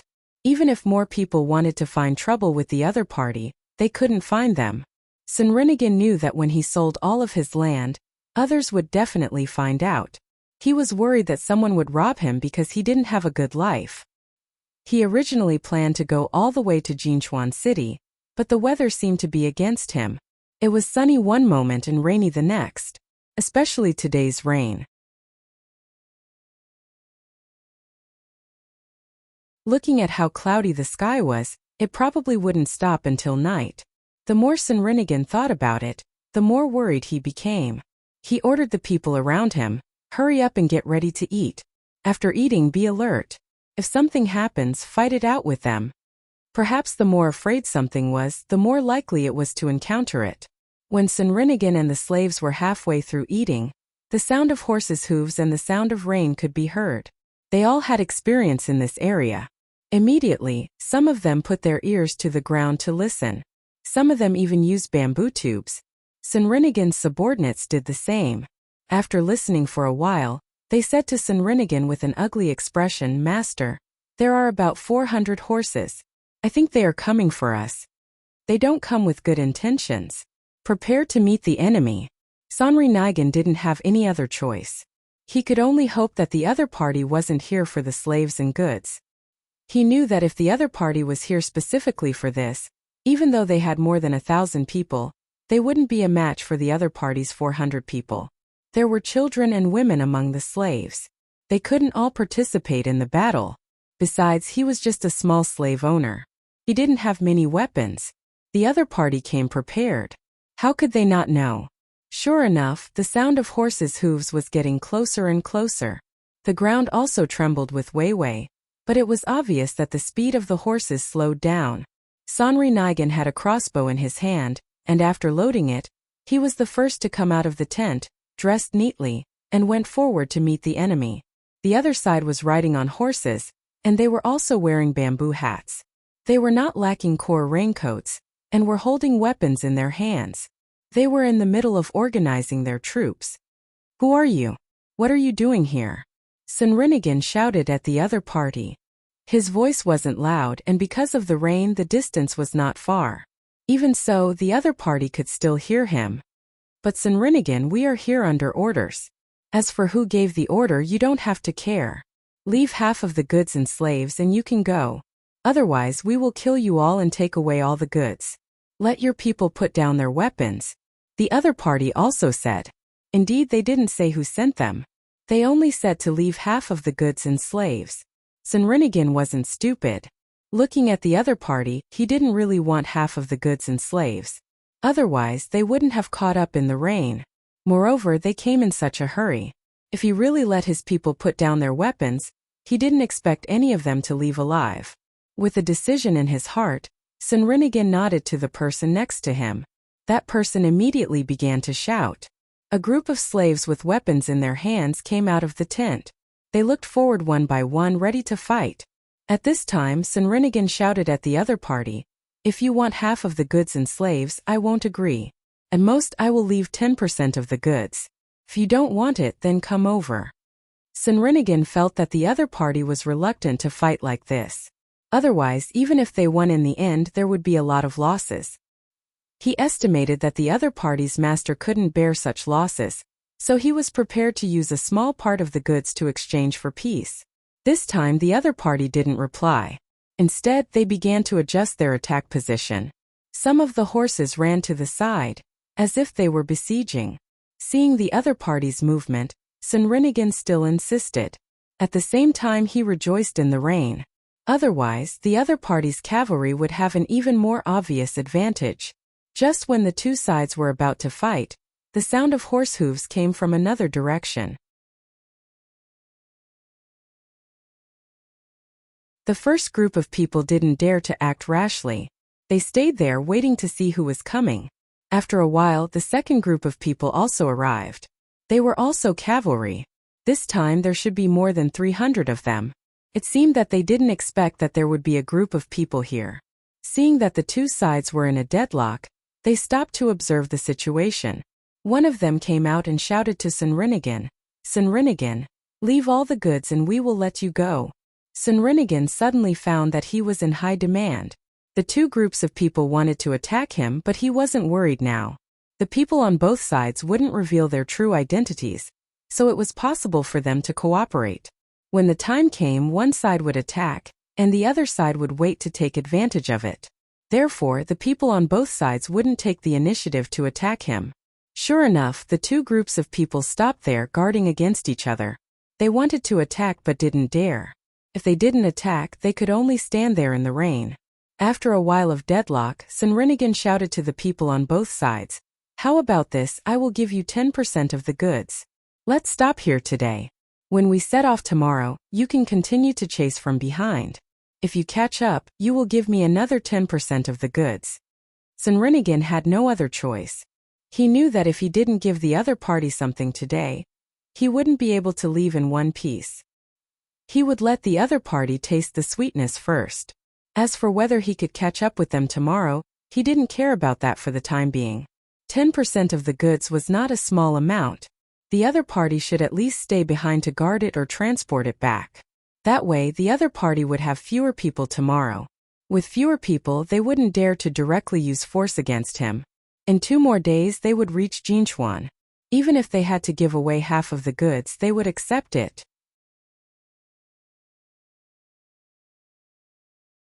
The people on both sides hesitated, not knowing whether to agree or not. It should be the people behind them who told them to take away all the goods. But since there were 2 wolves who wanted to eat a sheep, and they couldn't cooperate, this plan fell through. Swordsmanship didn't care whether it was still raining or not. He ordered the people to put away the tents and prepared to hurry in the rain. He divided the goods into 2 groups and left vigilantly with the group. The cavalry on both sides wanted to continue to chase, but they were reluctant to give up the goods.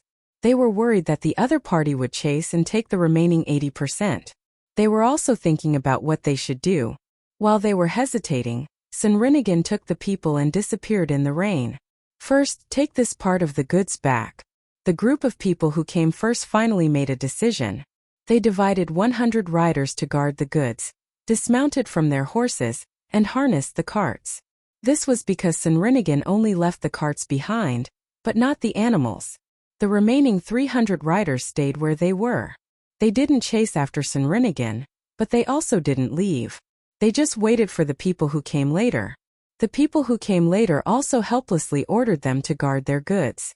At this time, both sides found a problem, and that was, if the rest of the people really chased after them, they still wouldn't get any benefits. As long as Swordsmanship fought desperately, the people on the other side would first take away the 10% of the goods he just obtained, and then chase after them to clean up the mess. It was a very mysterious balance, which made both sides very depressed. Swordsmanship was also depressed. 20% of the goods were gone just like that, and they didn't even know who the other party was. Tomorrow they would have to travel another day to reach Jinchuan. If they didn't do well, the other party would follow them again. Hurry up, it will be fine after we pass Jinchuan.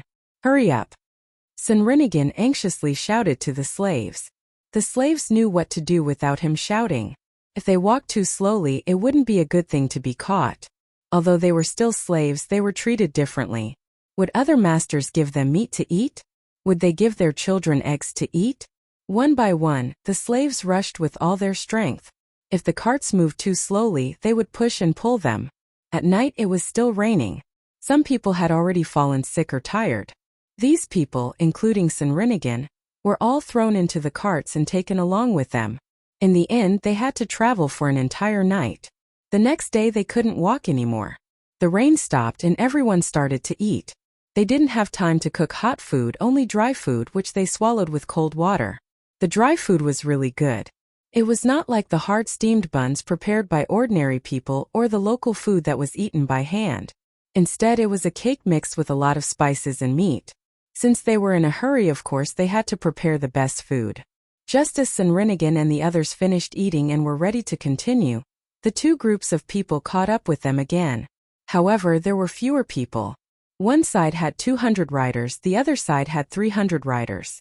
When the 2 sides chased after Swordsmanship, they were also on guard against each other. Swordsmanship helplessly ordered the slaves, "Give me another 20% of the goods." The slaves began to move the goods. Who knew that the people who caught up first would say, Not 10%, we want 20% today. Yes, we want 20% too. The people on the other side also said. It seemed that the two sides had discussed it. 20%, 20% it is. Sunrinigan reluctantly agreed. This time the loss was big, and he didn't know when he could earn it back. The slaves sadly began to distribute the goods. Just as the other party was about to succeed, an eagle cry suddenly resounded from the sky. Two eagles were circling in the sky. At the sight of the two eagles, a person beside Sunrinigan immediately took out a tube from his bosom and said to Sunrinigan, "That's right.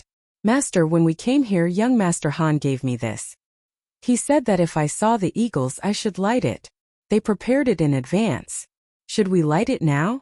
It should be their eagles, right? Why didn't you say so earlier? Hurry up, damn it, 20%?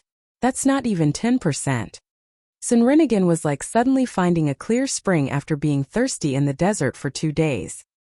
He cursed and hurriedly asked the people around him to light the fire. He also quietly told the slaves to slow down. In fact, the slaves were already very slow. Who would be willing to give their things to others for free? They were there to pick and choose, keeping the valuable ones and giving away the worthless ones. As the fireworks rose into the sky, the two eagles let out a long cry, flapped their wings a few times and quickly flew away.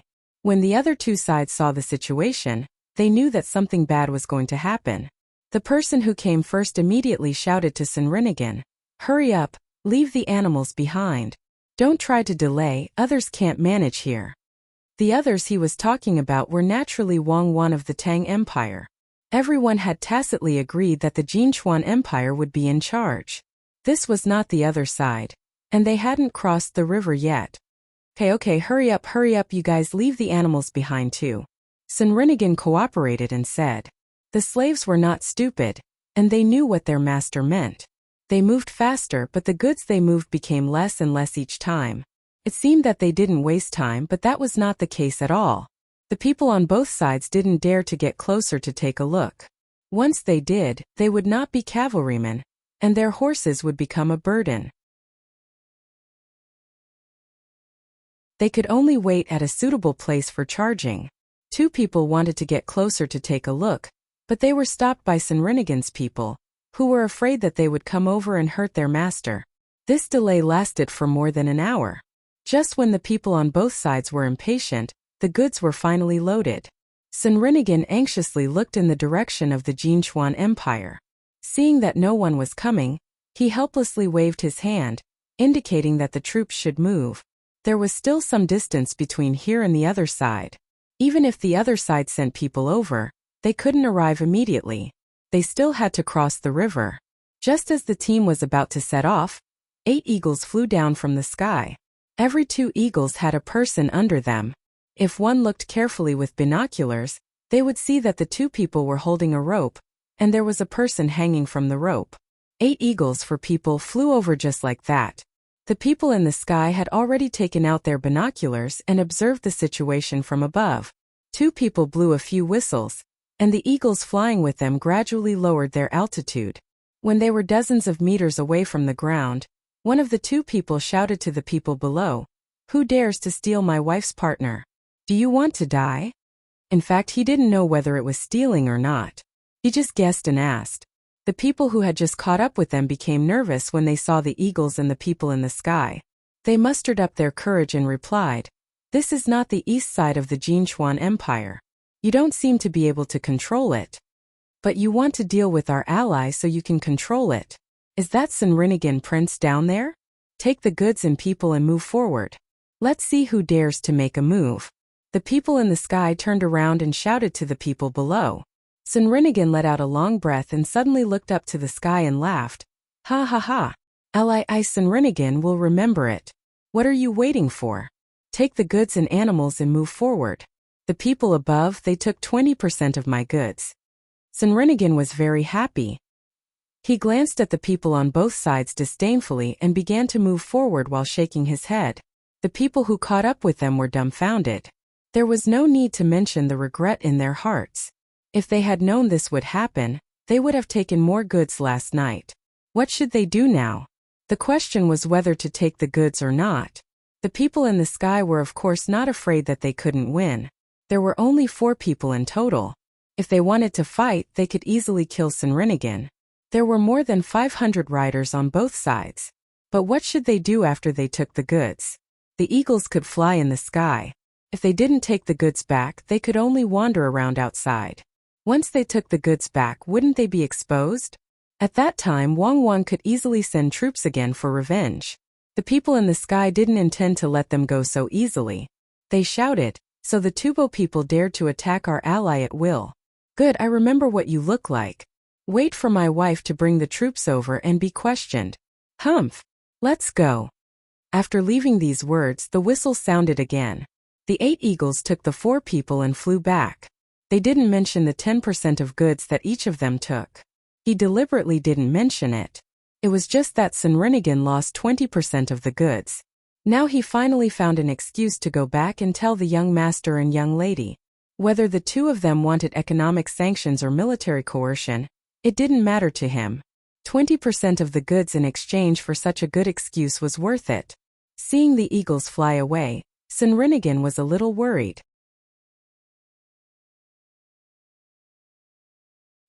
He ordered the troops to hurry up and arrange the slaves with weapons to guard at the back.